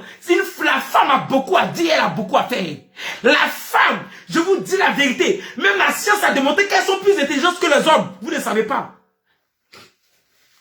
Yeah! On a raboué la femme dans nos sociétés africaines. Aujourd'hui, les choses sont en train de changer. Avant, nos femmes étaient rabouées à la cuisine, aux travaux champêtres, aux enfants. Faire des enfants, c'est fini. Mais aujourd'hui, les choses évoluent à tel enseigne que, même aujourd'hui, même pour dire, madame la sous-préfet, madame la ministre, on a des difficultés parce que dans les débuts, on ne connaissait pas ce genre de choses. Dans les débuts, on ne connaissait pas, mais les choses ont commencé à évoluer. Et les gens ont commencé à accepter ça. Mais les mêmes Africains qui prêchent l'évangile, ils prêchent l'évangile pour dire, n'allez pas dans la coutume, n'allez pas adorer les fétiches de nos parents. Mais ils prêchent l'évangile pour refuser la coutume. Mais ils acceptent ces pratiques de nos parents. Ils acceptent que la femme soit piétinée. La femme, elle doit tout simplement être soumise, mais elle ne doit pas être piétinée. Et regardez, au verset 25, dit Marie, que chaque homme aime sa femme comme Christ a aimé l'église. Christ a aimé l'église quand il s'est livré pour elle. Donc c'est dire, ah, il faut te sacrifier pour ta femme. Quel homme se sacrifie pour sa femme? Quels sont ces hommes-là qui sont capables d'aller chercher l'argent pour donner à sa femme? Il dit, non, moi je veux faire plaisir à ma femme, même si moi je n'ai rien, je reste là. Comme Christ s'est sacrifié. Est-ce que vous aimez votre femme comme ça? Il dit, écoute, il continue, il dit, afin de la sanctifier, la purifier, et en la lavant de la parole du Seigneur. Est-ce que quand tu avais pris la femme, elle était belle, tu l'as mis dans le foyer, regarde comme elle est devenue. Regarde comme la femme est devenue dans le foyer. La femme que tu as pris belle, tu l'avais vue. Tu t'occupes même pas de Dieu, tu l'entretiens même pas, regarde comme elle est devenue. Personne ne la veut. Tu ne l'entretiens pas, tu ne donnes même pas l'argent pour l'entretenir. Écoute, on continue pour faire paraître devant lui cette église glorieuse. Ta femme doit être glorieuse.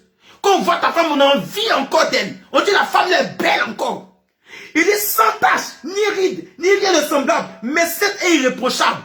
Aujourd'hui, nos femmes, nos mamans sont beaucoup de taches sur elles. Les hommes qui battent leurs femmes, les hommes qui insultent leurs femmes, ce sont des cicatrices, ce sont des taches et des rides que vous laissez à nos mamans. Des femmes qui sont humiliées, on les insulte, on insulte leur maman, leur papa, on insulte les enfants. Elles ont fait quelque chose, on les insulte. Monsieur a raison, il les insulte. Madame n'a pas, monsieur n'a pas raison, il les insulte. Les enfants ont fait quelque chose, c'est elles. Les femmes sont humiliées de tous les côtés. Et vous voulez que la femme soit heureuse dans son foyer? Vous voulez être heureux? Dans les couples où ça marche, la femme fait semblant, elle a parlé, elle est fatiguée. Quand elle va parler, on va la frapper, on va l'humilier, on va l'insulter. Donc elle parle pas. Mais quand elle parle pas, l'homme pense que ça veut dire qu'il n'y a rien, qu'elle est heureuse. Sauf pour ouvrir le cœur de nos mamans, pour savoir ce qu'il y a dans le cœur de nos mamans. Le cœur de nos mamans saigne. Nos mamans, leur cœur saigne. Tu te demandes pourquoi tes affaires ne vont pas. Tu te demandes pourquoi ton ministère n'avance pas. Tu te demandes pourquoi ton travail n'avance pas. Pourquoi tu n'as pas la promotion. Tu te demandes pourquoi tes enfants n'ont pas réussi. C'est parce que le cœur de la femme t'a fait les enfants a mal. Le cœur de ta femme a mal. Ta femme ne peut même pas avoir la parole. Elle n'a même pas droit à la parole dans le foyer. Quand elle veut parler, tout ce que tu trouves à dire, c'est de l'insulter, l'injurier. Même quand elle te donne des conseils, quand tu n'écoutes pas, quand ça va marcher, c'est elle encore tu viens injurier. Si tu es un homme irresponsable. Toujours, on dit que la femme doit être irréprochable. Il ne doit pas avoir de tâches, ni rides, ni rien de semblable. Toujours en train de lapider la femme. Avec ça, tu l'aimes. Tu aimes la femme comme ça. Tu lui jettes l'opprobre. C'est comme ça aimer. Je suis choqué. Il dit c'est ainsi que le mari doit aimer sa femme comme son propre corps. Tu aimes ton corps. Tu achètes des choses pour toi. Combien donne l'argent à leur femme? Combien entretiennent leurs femmes? Combien aident les femmes? Celui qui aime sa femme est celui qui s'aime lui-même. Car jamais personne ne haït sa propre chair. Mais il la nourrit et prend soin d'elle. Comme Christ le fait pour l'église. Parce que nous sommes membres du corps de Christ. Alléluia. Aujourd'hui, le comportement des hommes, de beaucoup d'hommes, de chrétiens, a dévié. Je suis pasteur. Je règle le problème de couple. Je sais de quoi je vous parle. Madame n'a rien à dire. Écoutez, à partir du moment où votre femme n'a rien à dire, elle est votre boniche. Quand votre femme n'a rien à dire, elle est devenue votre servante. Elle n'est plus votre femme. Mais vous la rabaissez. Un foyer où, même quand monsieur n'a pas raison, il doit avoir raison. La femme doit tout demander pardon, l'homme ne doit pas demander pardon. Parce que lui, il a tout le temps raison. Bande de pécheurs que vous soyez. Et tu veux que ton foyer soit heureux. Tu te demandes où est le problème. Le problème, c'est que tu ne rends pas ta femme heureuse. Je vais te donner un secret. Écoutez, c'est pas toutes les prières qui donnent le bonheur. On dit celui qui a trouvé une femme a trouvé le bonheur. C'est-à-dire, si ta femme est en joie, sa joie, quand elle va commencer à sourire, c'est quand épanouie dans le foyer là. Son épanouissement, sa joie va faire exploser le bonheur dans ta maison. Mais c'est elle qui est dépositaire légale de la joie dans ton foyer. C'est pas la prière que tu fais. Écoute, si tu veux être en joie, si tu veux que tes affaires marchent, ton travail marche, ce que tu fais marche, faut réjouir le cœur de ta femme. Réjouir le cœur de ta femme. Et quand elle fait 9 mois, elle supporte l'enfantement, ça te dit rien. Pendant qu'elle faisait la nuit blanche, elle souffrait. C'est toi, tu es en train de dormir. Ce que tu pourrais dire, c'est Yako, Yako. Mais tu ne peux pas supporter la douleur de l'enfantement. Elle va accoucher encore. Pendant combien de mois elle ne va pas dormir pour s'occuper de l'enfant? Toi, tu es tout le temps au travail. Même si tu es à la maison souvent, mais tu ne prends pas l'enfant. Elle va faire tout ça. Elle va nettoyer la maison. Elle va s'occuper de toi. Te donner à manger. Souvent, mais quand la nourriture, il y a trop de sauce, il y a trop de sel. C'est pas bien cuit. Tu te plains. Pourquoi c'est pas cuit à temps? Et cette femme-là, tu ne veux pas l'honorer. Mais toi-même, au travail, quand tu travailles sans relâche et que les gens viennent récompenser les gens et puis on ne te récompense pas là, toi-même, tu n'es pas content. Mais ta femme qui travaille à la maison, parce que je vous ai dit que Dieu vous a mis ensemble pour travailler. Ta femme qui travaille à la maison, là, tu ne veux pas la récompenser. Tu ne l'aimes pas. Tu ne la récompenses pas. Mais pour toi, ce qu'elle fait, c'est normal. C'est pas normal. C'est ta femme, elle n'est pas obligée de le faire. Viens vivre un peu en Europe, tu vas voir comment les hommes et les femmes vivent dans leur foyer. C'est pas normal. Ici, garçon même pour pas pour femme. Femme même que bagarre de garçon dehors. Oui, c'est lui qui paye la maison. Tu sais pas ça? C'est pas normal. C'est pas normal. Non, on prend de la soumission pour l'humiliation. Aujourd'hui, quand les femmes parlent, on va dire ce sont les femmes qui parlent. Moi, je suis un pasteur et je vois la vérité, je le dis. Ta femme là, elle est ton adjoint, l'adjoint du directeur général. Elle est le PCA adjoint de la société que vous appelez un foyer. Écoutez-moi très bien. Si Dieu veut changer une nation, il commence à changer les foyers. Prenez avec moi les choses. La Bible, le livre de 1 Timothée 3, verset 1. 1 Timothée 3, verset 1. Cette parole est certaine. Si quelqu'un aspire à la charge d'évêque, il désire une œuvre excellente. On parle des évêques, vous devez comprendre quelque chose. Il désire une œuvre excellente. Il faut que l'évêque soit irréprochable. On dit évêque, il faut être irréprochable d'abord. Il faut que tu sois mari d'une seule femme. Tu dois être mari d'une seule femme. Mais même pour supporter une femme, c'est pas facile. Donc écoutez, il dit aujourd'hui, tu dois être irréprochable. C'est parce qu'il est irréprochable qu'il peut marier une seule femme. Je vais vous répondre. En réalité, les gens qui prennent plusieurs femmes sont des gens qui sont réprochables. Ce sont des gens qui sont tout réprochables. Qui sont pas bons, qui sont pas justes. Qui sont injustes dans tout ce qu'ils font. Mais quand tu es irréprochable, c'est-à-dire que tu es juste là, tu prends une seule femme te suffit. Mais quand tu es irréprochable, ça tu prends plusieurs femmes. Et quand le fait d'être irréprochable, ça te conduit à prendre une seule femme. Mais une seule femme, même pour la gérer, n'est pas facile. Il dit maintenant, quand tu prends une seule femme, pourquoi la femme va rester? Parce que tu es sobre. Sobre, je vous ai parlé du comportement, non. Il faut être sobre dans ton foyer. Sois sobre, modéré, ta manière de parler. On parle de l'évêque. C'est l'évêque, c'est le plus haut degré dans l'église. C'est-à-dire les catholiques, le pape. Chez nous, l'archevêque ou bien l'évêque. C'est de lui on parle. L'intendant, le surveillant, l'apôtre là. C'est de lui on est en train de parler comme ça. On ne parle pas encore des petits pasteurs jusqu'à arriver à nous les chrétiens. On ne parle pas de ça. On parle de l'évêque le plus grand. Parce que l'église, doit savoir, les chrétiens doivent savoir que la première société, c'est pas Blow-on, c'est pas Mercedes. La première société, c'est la famille. Oui, je vais vous expliquer. On dit sobre, modéré, réglé dans sa conduite. Tu dois être sobre, tu dois être doux, modéré, ça va parler à ta femme, ça va parler aux gens, ça va parler les gens au travail, ils savent parler à leur patronne, ils savent parler à leurs collègues, mais ils parlent mal à leur femme. Et puis, il y a des gens, ils sont pasteurs, tu es pasteur, tu prêches bien, tu conseilles bien tes fidèles à la maison, tu parles mal à ta femme et à tes enfants. Tu n'es pas un évêque. Écoute, il dit régler dans sa conduite, tu as un bon comportement. Hospitalier, gentil. Et qui est hospitalier là, il reçoit tout le monde, il l'aide, il donne. Propre enseignement. C'est-à-dire, si tu sais enseigner, ça fait comme tu es sage, tu es vraiment assis. Il faut qu'il soit ni adonné au vin, il ne faut pas être un alcoolique, ni violent. Les hommes qui frappent les femmes. Un pasteur, tu frappes ta femme. Tu n'es même pas encore évêque, mais je parle de toi. Parce qu'on parle de toi. Tu es pasteur, tu es serviteur de Dieu. Tu frappes ta femme. On dit ni violent. Peut-être la Bible est aussi dessus, c'est qu'il y a des hommes qui sont violents. Mais indulgent. C'est-à-dire qui est patient. Qui retient son truc. Qui ne parle pas pour tout. Qui ne frappe pas, qui ne suit pas. Pacifique. On reste tout dans la passivité. Désintéressé. C'est pas tout, il doit parler dedans. Il faut qu'il dirige bien sa propre maison et qu'il tienne ses enfants dans la soumission, dans une parfaite honnêteté. Car si quelqu'un ne sait pas diriger sa propre maison, comment prendra-t-il soin de l'église de Dieu? Il ne faut pas qu'il soit un nouveau converti, de peur qu'en fleur d'orgueil, il ne tombe dans tout le jugement du diable. Il faut aussi qu'il reçoive un bon témoin de ceux de dehors, afin de ne pas tomber dans le pauvre et dans les pièges du diable. Alléluia. On parle de l'évêque. Mais je prends l'exemple du pasteur. Ça veut dire c'est comme ça. Pourquoi Dieu dit ça? Parce que la première société, c'est le ménage. Et c'est pourquoi je dis aux gens, quand on veut changer une société, le président révolu ne peut pas changer une société. La manière dont on doit changer une société, on doit commencer par le ménage. Parce que ce sont les foyers, les familles qui sont chez eux dans une nation là. C'est qu'ils se rassemblent dehors, ils forment la société. Donc si à la maison et à la base, dehors ils auront un bon comportement. Donc si la base déjà le foyer, tout est réglé dans le foyer là, on aura moins d'insécurité, moins de banditisme, moins de vie de prostitution, moins de mauvaise vie dehors. On aura plus de personnes sérieuses parce que la base est réglée. C'est pas un président de la République, un homme qui dirige un État, qui dirige une ville, une nation, un village, un département, une région, qui veut commencer à voir les hommes se transformer. Commence par les ménages. Commence à toucher les ménages. Vois le panier de la ménagère. Commence à tout faire pour que monsieur soit satisfait, madame soit satisfait. Règle les problèmes de foyer. Tu vois pas que quand les problèmes de foyer seront réglés dans la société de façon générale, les problèmes vont diminuer. Parce que tout commence là-bas. C'est ce qui est violent. C'est ça que tu vas dedans, c'est ça que tu vas dehors. Alléluia. C'est pas Jésus commence à traiter la maison. Il dit un homme de Dieu qui ne peut pas traiter bien sa maison. Il peut pas bien, s'il peut pas bien organiser et traiter sa maison, il peut pas s'occuper de la maison de Dieu. C'est la même chose. Toi, tu maries une femme. Tu peux même pas t'occuper d'elle. Tu peux même pas bien gérer ton foyer, tes enfants. Et puis tu veux aller faire des affaires. Tu veux que ça marche. Tu veux que Dieu te bénisse dans ton travail. Tu as la promotion. Et que là-bas, ça se passe bien. Ça ne va pas bien se passer. Mais ça, ta maison, même tu la gères mal. Aujourd'hui, c'est ça. Le problème de comportement de la maison. On dit que tu dois être modéré. Pourquoi on dit ça à l'homme? Parce que l'homme est violent. L'homme frappe. L'homme est injurié. Injurieux au moins. Excusez-moi. Aujourd'hui, on voit beaucoup d'hommes qui ne respectent pas leurs femmes. Beaucoup d'hommes qui ne respectent pas leurs femmes. Souvent même, tu les vois parler à leurs femmes, même devant leurs amis.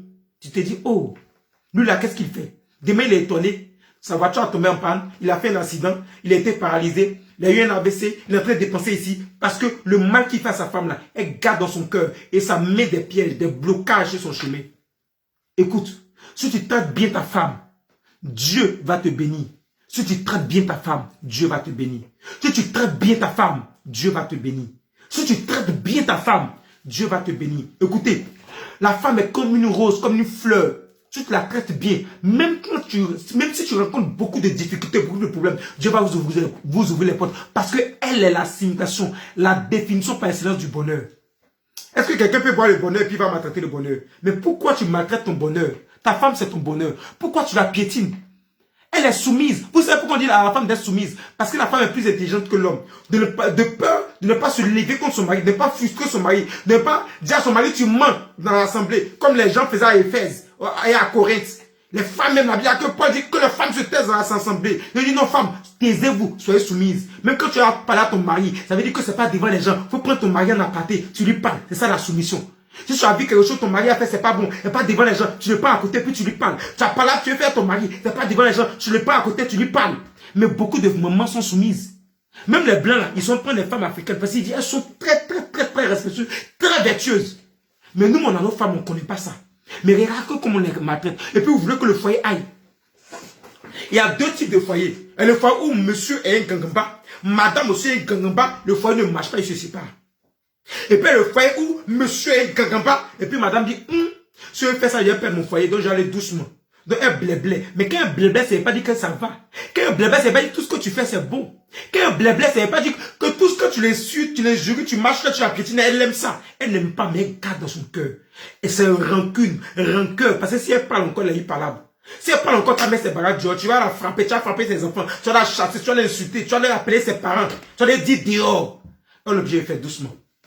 Elle est obligée de faire doucement. Pardon. Il y a qui? Pardon. Elle te demande pardon. Pour quelque chose qu'elle-même elle a raison, elle te demande pardon. Aujourd'hui, aucun homme, s'il veut réussir, ne doit laisser le conseil de sa femme passer. Aucun homme. Aucun homme. Demandez aux grands hommes. C'est pas les grands hommes à regarder. Souvent, ils ont souffert avec des femmes, ils ne laissent pas ces femmes. Mais c'est dans leur souffrance qu'elles ont rencontré ces femmes. Et ces femmes-là les ont conseillées qu'elles sont arrivées là où ils sont. Ils ne peuvent pas laisser ces femmes. Parce que la grandeur d'une femme se connaît dans les conseils. Dans sa manière de t'aider, de te coacher dans la vision. Souvent même, monsieur peut venir, il peut donner son idée. Madame peut donner son idée, elle dit voici mon idée. Si vous n'êtes pas d'accord, vous discutez. Pas dans palabre.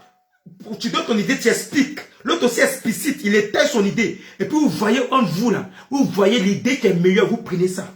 Quand c'est chaud, vous trouvez un compromis. Pourquoi vous voulez toujours que les idées viennent de l'homme? L'homme est le chef, c'est pas que l'homme est le plus intelligent. Est-ce que Pierre était le plus ouin des disciples? C'est lui qui avait la clé, mais le plus ouin en matière de spiritualité, c'était Jean.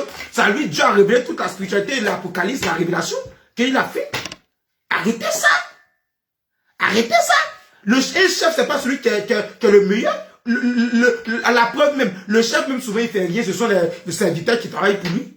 Donc il vous a dit parce que vous êtes chef, vous êtes plus intelligent. Il a dit le fait que tu sois chef là, ça fait de toi quelqu'un qui doit dicter ses lois.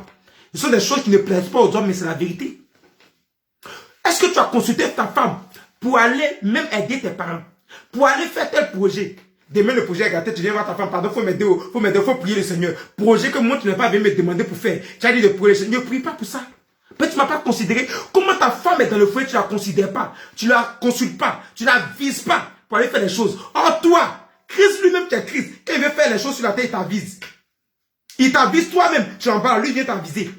Il vient te dire, mon fils, ma fille, voici ce que j'ai fait dans ta nation, dans ta vie, dans tes choses. Mais pourquoi toi tu veux faire les choses, tu ne descends pas avec la femme pour venir la viser? La femme n'est pas ton marche-pied. La femme, elle est ton compagnon de service. Elle marche auprès de toi, elle n'est pas derrière toi. Et dans la marche là, toi tu as ton rôle représentatif, tu es le chef. Elle a son rôle, elle est maçon. Et vous marchez. C'est la femme qui te fait. C'est la femme qui te fait. Un homme est fait toujours par une femme. La preuve sont les femmes qui nous mènent nous tous au monde. Un homme est fait par une femme. Vous n'essayez pas ça. Vous n'essayez pas ça. Un jour, vous prêchez le pouvoir de la femme, vous allez voir. Remarquez dans le foyer où les hommes respectent leur femme, où ils honorent leur femme, où la femme se sent épanouie. Il n'a pas besoin de beaucoup de prières, il est béni, il est réussi. Il est élevé. Souvent, mais les sorciers, même toi qui ne peuvent pas. La femme, si tu lui sers du n'importe quoi, elle va te servir la haine. Elle va te montrer qu'elle-même, c'est elle qui enseigne Satan. Mais si tu lui sers du bonheur, elle sera plus douce au monde. On dit ma femme est comme ça, ma femme est comme ça. Mais est-ce que toi-même là, tu es bon? Est-ce que toi-même là, tu es bien? Tout tu mets sur la femme. Quand tu n'as pas raison, dis maman pardon. Je te demande pardon là, je sais que j'ai mal fait. J'ai pas bien fait. L'homme t'a demandé pardon. Le Seigneur est dans le Notre Père. Notre Père qui est aux cieux, que ton nom soit sanctifié, que ton règne vienne, que ta volonté soit faite sur la terre comme au ciel. Donne-nous aujourd'hui notre Père de ce jour. Pardonne-nous nos offenses comme nous pardonnons aussi à ceux qui nous ont offensés. On n'a pas dit comme nous pardonnons aux garçons qui nous ont offensés, on dit à ceux. Nous savons c'est mélanger les femmes comme les hommes. Quel est cet homme-là qui n'a jamais d'offense, qui n'a jamais, que tout ce qu'il fait c'est bon, il n'aime pas demander pardon à sa femme. Parce qu'il se dit, demander pardon à sa femme, c'est se rabaisser. Ça, c'est dans nous, sociétés africaines, on a pris ça. Mais si tu ne pardonnes plus, pas pardon à ta femme, comment est-ce que Dieu va te pardonner tes offenses? Beaucoup, parmi nous, là, vos offenses vous sont retenues, vous êtes dans vos foyers, parce que vous ne pardonnez pas. Vous ne donnez pas pardon à vos femmes. Beaucoup fussent leurs femmes. Tu insultes ta femme. Tu traites ta femme de n'importe quoi. Tu as un comportement autoritaire dans le foyer. Tu dis non, ta femme a besoin de délivrance. Elle dit, elle va à l'église, mais regarde ce comportement, mais regarde toi-même. Toi, tu as besoin de 4 gaillards qui vont faire ta délivrance. Tu as besoin qu'on prenne 4 gaillards pour faire ta délivrance. Mais ça veut dire quoi ça? Aujourd'hui, le foyer est devenu, il y a 2 types de foyers. Il y a ceux qui se marient parce que monsieur a l'argent, madame a l'argent, ils veulent se marier tout simplement pour pouvoir être en paix dans l'argent, dans le luxe. Et puis maintenant, il y a ceux qui se marient parce qu'ils ont envie de commander. Comme dans leur service, ils sont les plus petits, on les envoie. Donc maintenant, ils trouvent qu'à la maison, ils doivent commander, ils vont commander madame, ils vont commander les enfants, je suis l'homme, je suis l'homme. Écoutez, quand tu es un chef, le meilleur chef, c'est celui qui est le serviteur de tous. Je lui dis que celui qui veut être le plus grand de tous soit le serviteur de tous. C'est ce que ça veut dire. C'est-à-dire que si tu es le chef, c'est toi qui dois servir maman. Et toi, tu dois servir ta femme. Et toi, tu dois lui ouvrir la portière lorsqu'elle sort. Tu dois lui ouvrir la porte. Tu dois l'aider. Même quand elle va se laver, ouvrir la porte des toilettes, elle va aller se laver. De la douche. Faut servir maman. Faut être à ses soins. Soutiens-la. Le Seigneur a montré, lui-même l'a démontré, il a lavé paix de ses disciples. Il est celui qui est le plus grand de tous, soit le serviteur. Tu dis que tu es le chef, non? Sers. Faut servir ta femme. Parce que le chef sert, un bon chef sert. Un chef qui est comme ça, il n'est pas un chef. C'est le plus petit. C'est parce qu'il est petit qu'il veut tout s'imposer pour qu'on montre qu'il est chef. Est-ce que le riche a besoin d'écrire sur tous les toits pour dire qu'il est riche, pour qu'on sache qu'il est riche? Les gens qui font trop de bruit ne sont pas riches. Ils ont un peu de certains billets de banque qui veulent te montrer, c'est tout. Quand tu as l'argent, tu ne parles pas. Les gens même te voient et puis ils constatent que tu as l'argent. Tu ne fais pas de bruit. C'est la même chose. C'est la même chose. Quand tu es l'homme dans un foyer, tu n'as pas besoin de dire, c'est moi l'homme. Si tu veux même, mets-toi en caleçon, mets-toi en culotte, mets-toi en chaussette, même de une gaz, bon sens, vénico, on sait que c'est l'homme. On sait que c'est l'homme. Souvent même, les gens vont dire, les gens vont venir dire à ta femme, ma chérie, c'est un petit homme comme ça, c'est lui qui te maîtrise. Oui, il est petit, mais il est sage. Il est petit, mais il sait ce qu'il veut. Et ils sont comme ça. Ils pensent ce qu'il faut comme ça là. Non, tu me connais, tu me respectes pas. Quand tu fais ça, depuis que tu as fait ça, est-ce que ta femme a changé? Est-ce que depuis que tu as fait ça, elle te respecte? Est-ce que depuis que tu as fait ça, quand elle veut t'insulter, elle ne t'insulte pas? Et depuis que tu as fait ça, quand elle veut faire par elle, quand tu fais par elle, elle te place pas aussi pour te donner des coups. Tu as honte. Et même encore si tu fais par elle, si tu n'as pas gagné, c'est la honte pour toi. On m'a dit sa femme l'a frappé. Si tu as gagné encore, on m'a dit il bat sa femme. Donc tu vois, tu n'es même pas aidé dans les 2 cas. Laisse ça. Quand tu parles, depuis tu passes la femme. C'est femme qui parle beaucoup, garçon qui parle beaucoup. Je dis que c'est un garçon, c'est pas un homme. Tu parles de la femme. Ça a changé quoi? Ça a changé quoi? Ça n'a rien changé. Parce que c'est pas ça être le chef de famille. Tu vois un chef qui parle beaucoup. Prenez l'exemple du fouet. Regarde Dieu lui-même. Dieu ne parle pas beaucoup. À Malachi, à tout, comment on appelle ça? À Matthieu, il a fait 400 ans sans parler à l'homme. De Moïse jusqu'au peuple d'Israël, 430 ans, il a dévoilé le peuple. Il ne parle pas comme ça. Dieu ne parle pas comme ça. Mais soyez comme Dieu. Vous voulez être chef, non? On dit, soyez, aimez vos femmes comme Christ a aimé l'église, non? Mais vous voulez aimer vos femmes, non? Vous voulez être chef, non? Mais faites comme Dieu. Soyez soumises. Servez vos femmes comme Christ a servi l'église. Et puis aussi, voilà, ne parlez pas trop. Quand vous parlez un peu, c'est pour dire quelque chose de sensé. Et puis vous agissez. On avance. Tu n'es pas obligé de faire comme ça pour vous montrer que c'est toi le chef. Ça montre que tu n'es pas sage. Tu n'es pas mature. C'est pas mature. Alléluia. Je suis en train de dire c'est ça qui détruit le foyer. C'est ça qui fait que les gens sont heureux. Souvent la femme, elle se rend compte, elle dit j'ai marié un garçon. J'ai marié un enfant. Oh, mais c'est quel homme même j'ai marié même. Oh, elle se plaint, mais c'est trop tard. Elle t'avait vu jolie, bien avec une barbe, bien choco, daddy, comment on appelle ça? Sugar daddy, mais c'est pas quoi. Elle t'a aimé, vous êtes venu dans le foyer, c'est connerie. Un gars bien fait, mannequin, c'est zéro. Dans sa tête, il n'y a rien. Il n'est pas mature. C'est un bébé, c'est un enfant. On ne marie pas un bébé, on ne marie pas un garçon. Les femmes qui marient un bébé là, vous êtes dans la pédophilie, on doit vous mettre en prison. Les femmes qui marient un garçon là, vous êtes très stupides. Une femme pour marier un homme. Tu n'as pas besoin de faire du bruit. Quand on vient dans une maison là, c'est les femmes et surtout les enfants qui font du bruit dans la maison. L'homme même il est là. Quand on vient dire où est le monsieur? Où est le monsieur qui est dans la maison? Et puis on dit, oh, allez le chercher, il est dans la chambre. Allez le chercher, il est ici. Et puis il vient, poser tranquille. Tranquille. Oh, tu es là, toujours dans le foyer. Non, c'est pas ça. Lui, il a frappé sa femme, il a fait ceci. Des gens qui sont méchants. Puis vous voyez que le foyer réussisse. Écoutez très bien, avant que je ne termine, je dis toujours aux gens, c'est pas la longévité d'un foyer qui fait un foyer réussi. C'est pas parce que tu as 20 ans de mariage, tu as 30 ans de mariage que ton foyer est réussi. Le foyer réussi, c'est le foyer qui dure et qui est heureux. Beaucoup de personnes qui ont fait 20 ans, 15 ans, 12 ans, 14 ans, 20 ans dans le foyer là, ils ont eu beaucoup peut-être de cicatrices. Peut-être il a fait 20 ans, mais avec 8 ans et demi de problèmes. Et puis peut-être 1 an et demi, quand on colmate les petites bénédictions, les petits joies là, ça fait 1 an et demi, dans 20 ans. Et puis tu dis que c'est un couple heureux. Je ne veux pas de ce couple là. On peut être un couple, être heureux, parce que Dieu vous envoie vous pousser dans la gloire. On peut être un couple et puis on peut être heureux. Oui. Je suis l'exemple palpable, je suis la preuve vivante. On peut avoir un couple et être heureux. Ce que je crois, quand ils me suivent, quand ils m'écoutent, ils sont heureux dans leur couple. On peut avoir un couple et puis être heureux tout le temps. Oui. Oui, on peut être heureux. Mettez la femme à sa place. Glorifiez-la. La Bible a que la femme est la gloire de l'homme. Parce que quand on vient là, on sent que la femme est ta gloire. Ta femme, elle doit être plus belle que toi. Elle doit rayonner plus que toi. Tu dois la mettre à l'aise. Quand les gens la voient, même si toi, tu es vilain, tu es bizarre, mais quand on voit ta femme, on dit, le monsieur là, il a marié une femme. À cause de ta femme, on te respecte, c'est pas ça. Le gars, il se met bien, et puis sa femme est bizarre, lui, il a honte de sa femme, il s'en chercher petit fille dehors. Tellement qu'il a maté, sa femme, il ne s'occupe pas de sa femme. Tu es une femme, tu ne t'occupes pas d'elle. Elle est là. Il y a des hommes qui sont là, qui disent que, non, ma femme, là, mais elle travaille, elle n'a pas besoin. Même si elle travaille, occupe-toi d'elle. C'est toi le chef, non? Tu es chef, non? Chef, regarde pas si les autres, il y a arraché dans leur bouche. Chef, là. Il donne seulement. Donne à ta femme. Occupe-toi d'elle. Occupe-toi des enfants. Occupe-toi. Il y a des hommes parce qu'ils s'occupent d'une femme, s'occupent d'un enfant. Souvent, ils les ont pris dans la pauvreté, on ne peut plus expliquer. Un de toi, il te rappelle ton passé. Un de toi, il te rappelle tes parents qui sont pauvres. C'est quoi? On est fatigué. Ça fait que le foyer n'est pas heureux. Beaucoup d'hommes ont blessé leurs femmes. Beaucoup.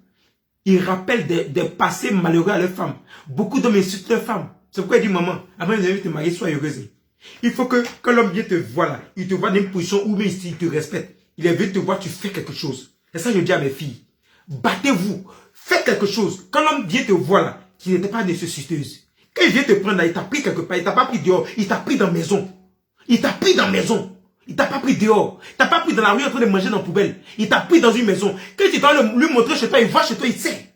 Tu n'as rien, tu es un peu, tu te débrouilles. Mais quand il voit, il connaît, il respecte. Quand il va te mettre à la maison là, même si ça va prendre vous là, il y a des parents qui vont jamais sortir sa bouche. Mais quand ils sentent te prendre, toi-même là, tu es dans les bonnes grâces de tes parents, si vous êtes débrouillé, c'est bizarre, il va venir t'insulter s'il n'est pas sage. Il va venir te moquer toi, insulter tes parents. Ça c'est un garçon qui fait ça. Mais c'est toi qui lui prêtes le flanc.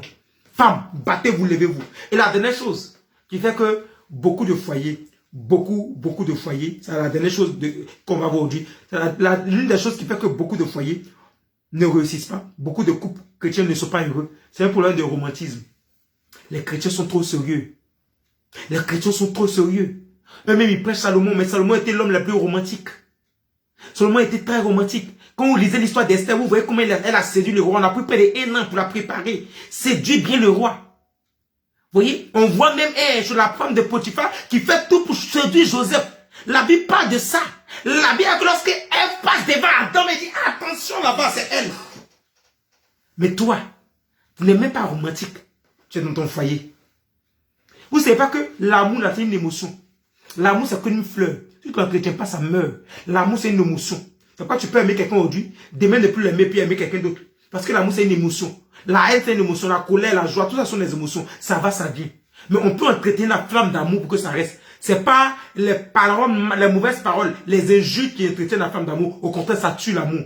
Ce qui est un côté d'amour, c'est le romantisme. Les hommes qui avant, ils faisaient leurs poèmes pour leurs femmes. Les femmes qui faisaient des poèmes, elles appelaient il y a d'autres même qui appellent leur époux, mon Seigneur, comme Sarah appelait son mari. Mais aujourd'hui, ça a disparu quand c'est le foyer. Quand c'est dans le foyer, on t'appelle par ton nom. Quand tu entends ton nom, tu sais que, ah, c'est chaud. Il n'y a pas de romantisme. Quand il vient te draguer, il est très romantique. Pierre Choco. C'est dans le foyer, il n'y a plus de romantisme. Maman, tu es mariée, maintenant le voici. Elle est assise comme ça. Elle met un pied à gauche, un pied à droite. Badak, badada. Elle est assise dans le foyer. Elle est assise dans la cuisine. Elle voit ici, chiffon est ici. Il y a quelque chose ici. Un habit là, ici, elle est déchirée. Et puis elle est assise. Même pas de chocolat, de romantisme. Même pas Saint-Valentin, on va mettre des fleurs dans la maison. On va manger aux chandelles. On va sortir un peu. Et toujours, même dans les rapports sexuels, toujours la même position, même pas de nouvelles positions, même pas de changement de lieu. Toujours c'est dans la chambre, dans la chambre, dans la chambre. Même pas un peu dans la douche, même pas un peu ailleurs. Même pas un peu ailleurs. Hey, les mêmes positions. Ça tue le foyer. Il faut du romantisme. Il faut sortir de l'ordinaire. Il faut sortir. Il faut aller faire des recherches. Comment j'ai fait pour séduire mon mari aujourd'hui? Comment j'ai fait pour séduire ma femme? Cherche, apprends, regarde les films qui parlent de romantisme. Regarde, lis la Bible. Salomon a parlé pour beaucoup de poèmes de romantisme. Regarde ce que ta femme aime. Elle offre. Il y a des femmes qui aiment beaucoup les fleurs. Offre-lui. Il y a des femmes de fleurs qu'elles aiment, c'est les chocolats. Il y a d'autres, ce sont les montres. Offre-lui, c'est ton romantisme. Sois romantique avec ton époux. Ou ton épouse, tu ne veux pas passer chaque année 365 jours, 306 jours en train de vous crier, en train de faire palabre. Même le jour, ça va vous regarder dans la maison. Soyez romantique, sortez un peu. Soyez romantique, ça tue le foyer. Les chrétiens ont peur de sortir, les païens sont habitués. Ils me vont dans les bars, dans les maquis partout. Ils s'en foutent, ils n'ont pas de restrictions. Les chrétiens qui n'aiment pas aller dans ce genre de coin. Mais pour finir, ils ne vont nulle part. Ils ne voyagent pas, ils font rien. Ils sont là. Ils ne sont pas romantiques. À faire de rapports sexuels là, tu ne maîtrises pas, va faire des recherches dedans. Viens donner de nouvelles positions. Non, c'est intéressant. C'est ça. Non, ton homme là aujourd'hui, tu le surprends quelque chose de merveilleux, puis il est là, puis il dit, oh ma chérie m'a fait une très bonne surprise, il est étonné. Non, je t'aime mon bébé, je t'aime. Soyez romantique. Les chrétiens sont moins romantiques. Surtout les pasteurs. Les pasteurs, quand ils draguent la femme, il y a deux types de pasteurs. Il y a ceux qui sont un peu romantiques. Lui, quand il drague la femme, il la drague. Il est romantique dès le début, même dans le foyer, les premiers 2-3 années, il est romantique, après c'est la merde, il s'en fout. Maintenant, il y a des pasteurs qui ne sont pas romantiques. Ça, c'est eux-mêmes qui sont dangereux. Mais lui, il n'est pas romantique. Donc, quand lui vient, c'est la Bible. Dieu m'a dit, tu es mon épouse. Dieu m'a dit, le Seigneur m'a révélé, j'ai fait un songe. Waouh, Reiki bébé. J'ai eu un songe, Dieu m'a dit, tu es ma femme. Parce qu'il ne peut pas venir dire, chérie, ma chérie, tu me plais. Ma chérie, tu es belle. Ma chérie, je veux de toi. Nous dit, insulte pas l'Éternel, tu vas marier un pasteur. Toi-même, c'est ça qui parle de lui, mais il arrive un peu, il dit, Dieu me dit que tu as marié un pasteur. Et puis le pasteur, c'est un pasteur noir. Et puis c'est le prophète, il va dire, Dieu m'a dit que tu as marié un prophète. Et puis Dieu m'a dit, les jeunes comme ça. Il a à peu près ma même taille, il faut voir, hein. Il a à peu près ma même forme. Ma fille, tu as marié un pasteur, il faut que je te suive. Après la prière, il faut venir me voir. C'est comme ça que ça commence. Elle va commencer à laver ses habits. Elle va commencer à repasser ses habits. Elle sera maintenant celle qui attrape sa Bible. Quand elle va aller faire délivrance, elle est à côté. C'est comme ça que ça commence. Hein. Elle va préparer pour lui, il va manger. Comme ça commence. Et il soit béni, elle aussi, elle est bénie. Elle sera raqueter l'argent, mais de ses parents pour venir donner. Daddy, elle-même, elle connaît que c'est ça, il veut. Elle sait faire semblant comme elle ne voit pas. Parce qu'elle sait que le pasteur peut la draguer, mais comme elle le veut aussi, c'est l'homme de Dieu à qui il ne veut pas. Donc, il va la draguer avec la parole de Dieu. Dieu m'a dit. Moi, un pasteur, c'est parce que je suis pasteur, moi, malheureusement. Parce que j'ai dit à mon époux, si elle n'était pas pasteur, et puis il était une femme, un pasteur qui vient me voir pour dire, Dieu me dit que tu es mon épouse. Il dit, mais toi-même, tu dis quoi? Dieu t'a dit que je suis ton épouse, mais toi-même tu me dis quoi? C'est Dieu qui va venir faire l'amour avec moi, c'est Dieu qui va me marier, c'est Dieu qui va s'occuper de moi, c'est avec Dieu que je vais faire les enfants. Mais quand je dis la vérité, il a honte, il fuit ses responsabilités, Dieu me dit, j'ai eu un rêve, j'ai eu un songe, Dieu m'a dit, tu es ma femme. Parce qu'il ne peut pas dire qu'il n'est pas ta femme. Quand tu vois un pasteur comme ça, il faut avoir peur. C'est un pasteur qui n'est pas romantique. Même si le plus grand pasteur, tu ne sois pas heureuse. Parce qu'on a besoin de romantisme dans le foyer. C'est le romantisme qui attise la flamme d'amour. Souvent là, le romantisme fait que tu deviens comme un enfant. Vous voyez les enfants, non? C'est pourquoi on dit les enfants sont amour. C'est pourquoi le Seigneur dit, laissez venir à moi les enfants. Le royaume des cieux leur ressemble. Parce que les enfants sont amour, ils sont innocents. L'enfant, mais tu veux les taper, puis tu lui dis, viens, il revient encore. C'est ça l'enfant. Donc, quand tu es romantique, là, tu fais les choses des enfants. Tu fais les choses des enfants. C'est ça. Parce que nous sommes tous enfants de Dieu, nous dans le foyer là, on doit aussi s'amuser. Parce qu'on était enfants avant de grandir. Nous, ce côté enfant en nous, mais on ne peut pas montrer ça dans notre travail, dans la société, partout. On doit montrer dans notre foyer. Quand les gens viennent me voir chez moi là, ils me voient, je suis bien, mais il y a des jours où je suis ma mise avec mon épouse. C'est mon enfant, souvent je suis son gros nounou. Mais c'est mon enfant, je suis son enfant. On est enfant. Il faut s'amuser. Ça déstresse. Ça t'empêche d'avoir diabète. Il dit, romantisme. Ça t'empêche d'avoir mal de tête. Romantisme. Ça t'empêche d'avoir gourmet. Romantisme. Ça renforce les liens. Aïe. Voyez deux hommes. Regardez même vous qui aimez regarder les films nigériens là, je parle de vous. Vous qui aimez regarder les films nigériens là. Regardez les Nigériens. Regardez comme quand ils sont dans l'amour parfait. Regardez comment on fait les scénarios. Ils s'aiment, ils se choses. Cajole, ils s'amusent même sur le lit, souvent dans le fauteuil, ils se poussent dans la maison. Pourquoi? Parce qu'ils s'aiment. Mais après quand le film va continuer, il va avoir par là, tu vas voir monsieur est ici, madame est ici. Et c'est ça. Et donc pendant que l'amour est là, fais ton bébé gâté. Amuse-toi. Sois romantique. Donc le romantisme, c'est la bonne parole, mais c'est s'amuser aussi. Aujourd'hui, les gens n'aiment pas s'amuser dans le foyer. Parce que si Dieu sur m'amuse, on va dire non, mon garçon, c'est m'amuse. Qui t'a vu quand tu entends t'amuser? Il y a la caméra sur toi. Même le président de la République, s'il aime sa femme, il s'amuse et peu souvent elle au lit. C'est parce qu'on vous dit pas ça. C'est les secrets que je suis en train de vous donner. Faut t'amuser. C'est le moment où tu te retrouves en frein avec ta femme. Ta femme se retrouve en frein avec toi. Vous faites des choses bêtes, des petits trucs amusement. Souvent, mais je mets Imo et ma femme. Des trucs qui sont dépassés. Souvent, on est là, on joue Ludo, Pierre me gagne, Pierre rit. Mais c'est pas parce qu'il a envie de jouer Ludo. Mais on veut s'amuser. Et tu vois, aux gens jouer 4. Mon fils, il m'écoute. Mon fils a assez levé. On a joué 4 ici, fatigué. Souvent, il les gagne, souvent, il me gagne. Et puis, on rit. On s'amusait. Mais on ne peut pas être toujours pasteur. Et puis, être dans son foyer comme ça. Ta femme n'est pas épanouie. Oh, quand tu partais la chercher, tu l'envoyais, et vous sortez, vous partez ici. Vous sortez, vous partez ici. Vous sortez, vous partez ici. Moi, souvent, je mets la musique, et puis je fais le sport, concours de danse. Et puis ma femme est venue, moi, on vient danser. Ma femme me connaît dans faire des danses. Elle aussi, elle est un peu là, mais elle est mon élève dans la danse, voilà. Donc, on danse. Donc, bientôt, vous allez voir que tous nos enfants vont faire école de danse ici dans la maison. Tout ça, ça peut déstresser. Ça peut déstresser. J'ai payé bientôt bébé, moi, puis ma femme, ça. Faut t'amuser ta femme. Faut t'amuser ta femme. Maman, amuse-toi à ton mari. Il y a des femmes, même elles ont peur de s'amuser à leur mari. Mais le mari même ne connaît même pas ce qu'on appelle amusement. Mais c'est pas du romantisme. Le romantisme, tu peux t'amuser à ton chéri. Tu peux t'amuser à ta chérie. Attendez. Au cerveau, on a grandi, mais on est encore enfant de quelqu'un. On est un enfant de Dieu, un enfant de nos parents. Mais quand nos enfants grandissent, on s'occupe d'eux. Mais après, là, dans la chambre, on se cache, on s'amuse. Même tes enfants, là, quand tu es trop sérieux, il a peur de toi. Mais quand tu es sérieux, puis souvent, tu t'amuses. L'enfant me vient papa, maman. Mais les enfants, souvent, ils aiment s'amuser. Moi, j'ai une fille. Ma fille, là, dans la maison, elle s'amuser. Quand elle me voit, même souvent, elle va aller me coucher, là. Elle crie, elle pleure en même temps. Et quand elle apprend, elle m'amuser. On a amusé, on est fatigué. Elle veut qu'on s'amuse toujours. Mais si l'enfant était comme ça, elle, alléluia, blessing, sois béni. Amen. Je te bénis. Bonjour, blessing. Et moi, elle va dire, qui a c'est qui? Même si on dit, c'est son papa, elle va pas croire. Elle va même pas vouloir ma présence. Mais on rit, on s'amuse, on fait un petit jeu. Elle gratte le mur, moi, mais elle gratte plus qu'elle. Et puis elle me regarde. C'est ça. Faut s'amuser. Tu sais pas comment s'amuser. Regarde les enfants, comment les enfants s'amusent. Et puis il faut interpréter ça. Tu as été enfant.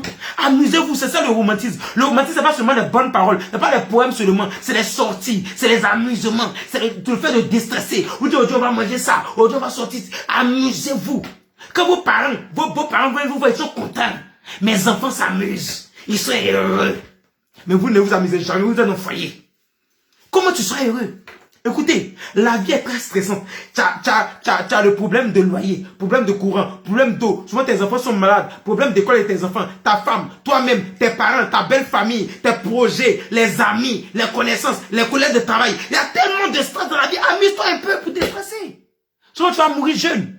Beaucoup d'hommes meurent jeunes. Pourquoi? Parce qu'ils passent le temps à réfléchir. Mais il faut absalter un peu, faut un peu reposer ton mind et puis tu vas t'amuser un peu.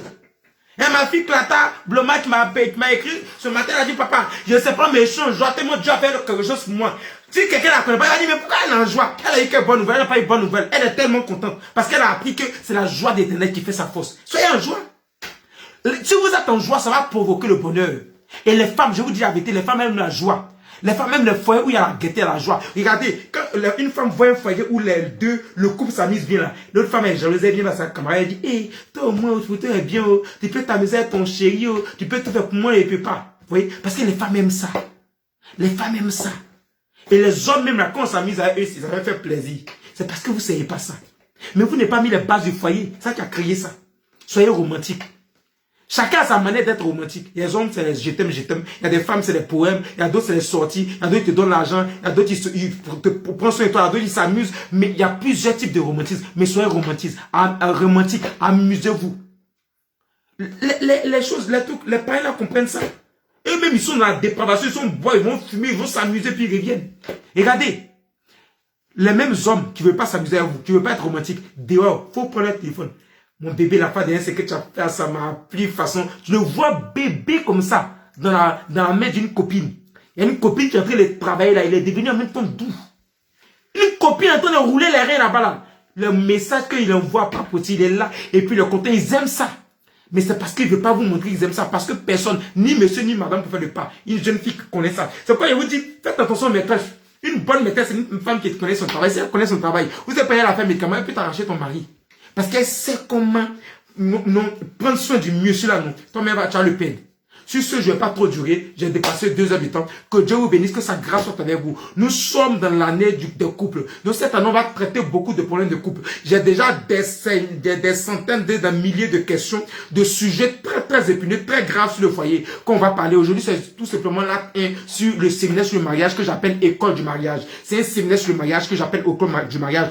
Chaque samedi, sachez que chaque samedi, on aura par la grâce de Dieu des vidéos. L'heure vous sera indiquée. Voilà, on veut tout faire pour garder la même heure, mais on est en train de lutter. Mais chaque samedi, il y aura des vidéos. Et les vidéos peuvent changer en fonction des thèmes. Mais ces temps-ci, je veux beaucoup traiter sur le foyer. Donc, ces temps-ci, on va traiter beaucoup de choses du foyer. Parce qu'il y a des gens qui ne sont pas dans le foyer, qui veulent rentrer dans le foyer. On doit vous donner un conseil. Il y a des gens qui sont en train de voir qui je vais choisir. Lequel ou laquelle est le meilleur ou la meilleure. On doit vous enseigner. Il y a des gens qui sont dans le foyer, mais ils ont problème avec leur mari ou leur femme. Comment régler ça? On va vous enseigner. Il y a des gens qui sont dans le foyer, ils ont problème avec les parents, la belle famille. Comment régler ça? On va vous aider. Il y a des gens qui sont dans le foyer. Comment faire pour évoluer? Comment faire pour réussir? Mon mari me trompe. Ma femme fait ceci. Comment faire pour que les choses changent? On va vous aider. Donc cette année, on va traiter beaucoup de cas.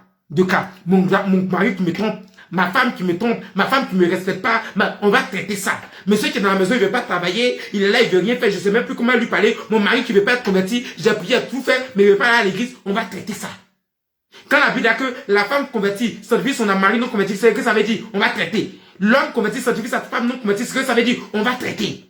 Ce que c'est qu'une femme vertueuse, réellement, on va traiter. Une femme soumise, réellement, on va traiter. Un homme qui obéit, qui aime sa femme, on va traiter. Donc cette année, on va traiter beaucoup de temps sur le mariage, parce que je crois que c'est l'année du mariage où Dieu veut conduire beaucoup, soit dans des fiançailles, soit dans un mariage, soit dans une dot, soit quelque part dans une relation certaine qui va leur conduire au mariage. C'est pourquoi cette année, faites attention à votre foyer, faites attention à votre mariage, parce que Dieu va apporter de grandes choses. Que Dieu vous bénisse, que sa grâce soit avec vous. Je crois que sur ces points, si vous les respectez, Dieu va vous bénir. Je crois que si un homme, une femme qui est dans un foyer commence à chercher l'argent, commence à chercher à quitter la pauvreté, Dieu, il aura moins de problèmes dans le foyer. Je crois que si un homme, une femme qui est dans un foyer arrête les interdictions, on dit de pas la plaindre, on dit de pas porter ça, on dit de pas porter ça, se concentre sur leur foyer pour se rendre heureux, je crois que les choses peuvent changer. Je crois qu'un homme, une femme qui est dans un foyer, qui regarde les comportements, qui ont la même vision, ils voient le comportement, monsieur et madame, ils voient le comportement. La soumission, ce n'est pas l'humiliation. L'amour, ça veut dire que je dois servir ma femme parce que je suis le chef. Si on comprend ces choses, qu'on ne baisse pas madame, on la frappe pas, on ne l'injurie pas, on ne l'humilie pas devant tout le monde, je crois que on peut réussir le foyer. Si je crois que monsieur ou madame de son côté est romantique, on va réussir le foyer. Voici en somme quelques astuces. Il y en a beaucoup. Il y a beaucoup d'astuces. Mais cette année, chaque fois, dans cette vidéo, je ne vais pas tout vous donner.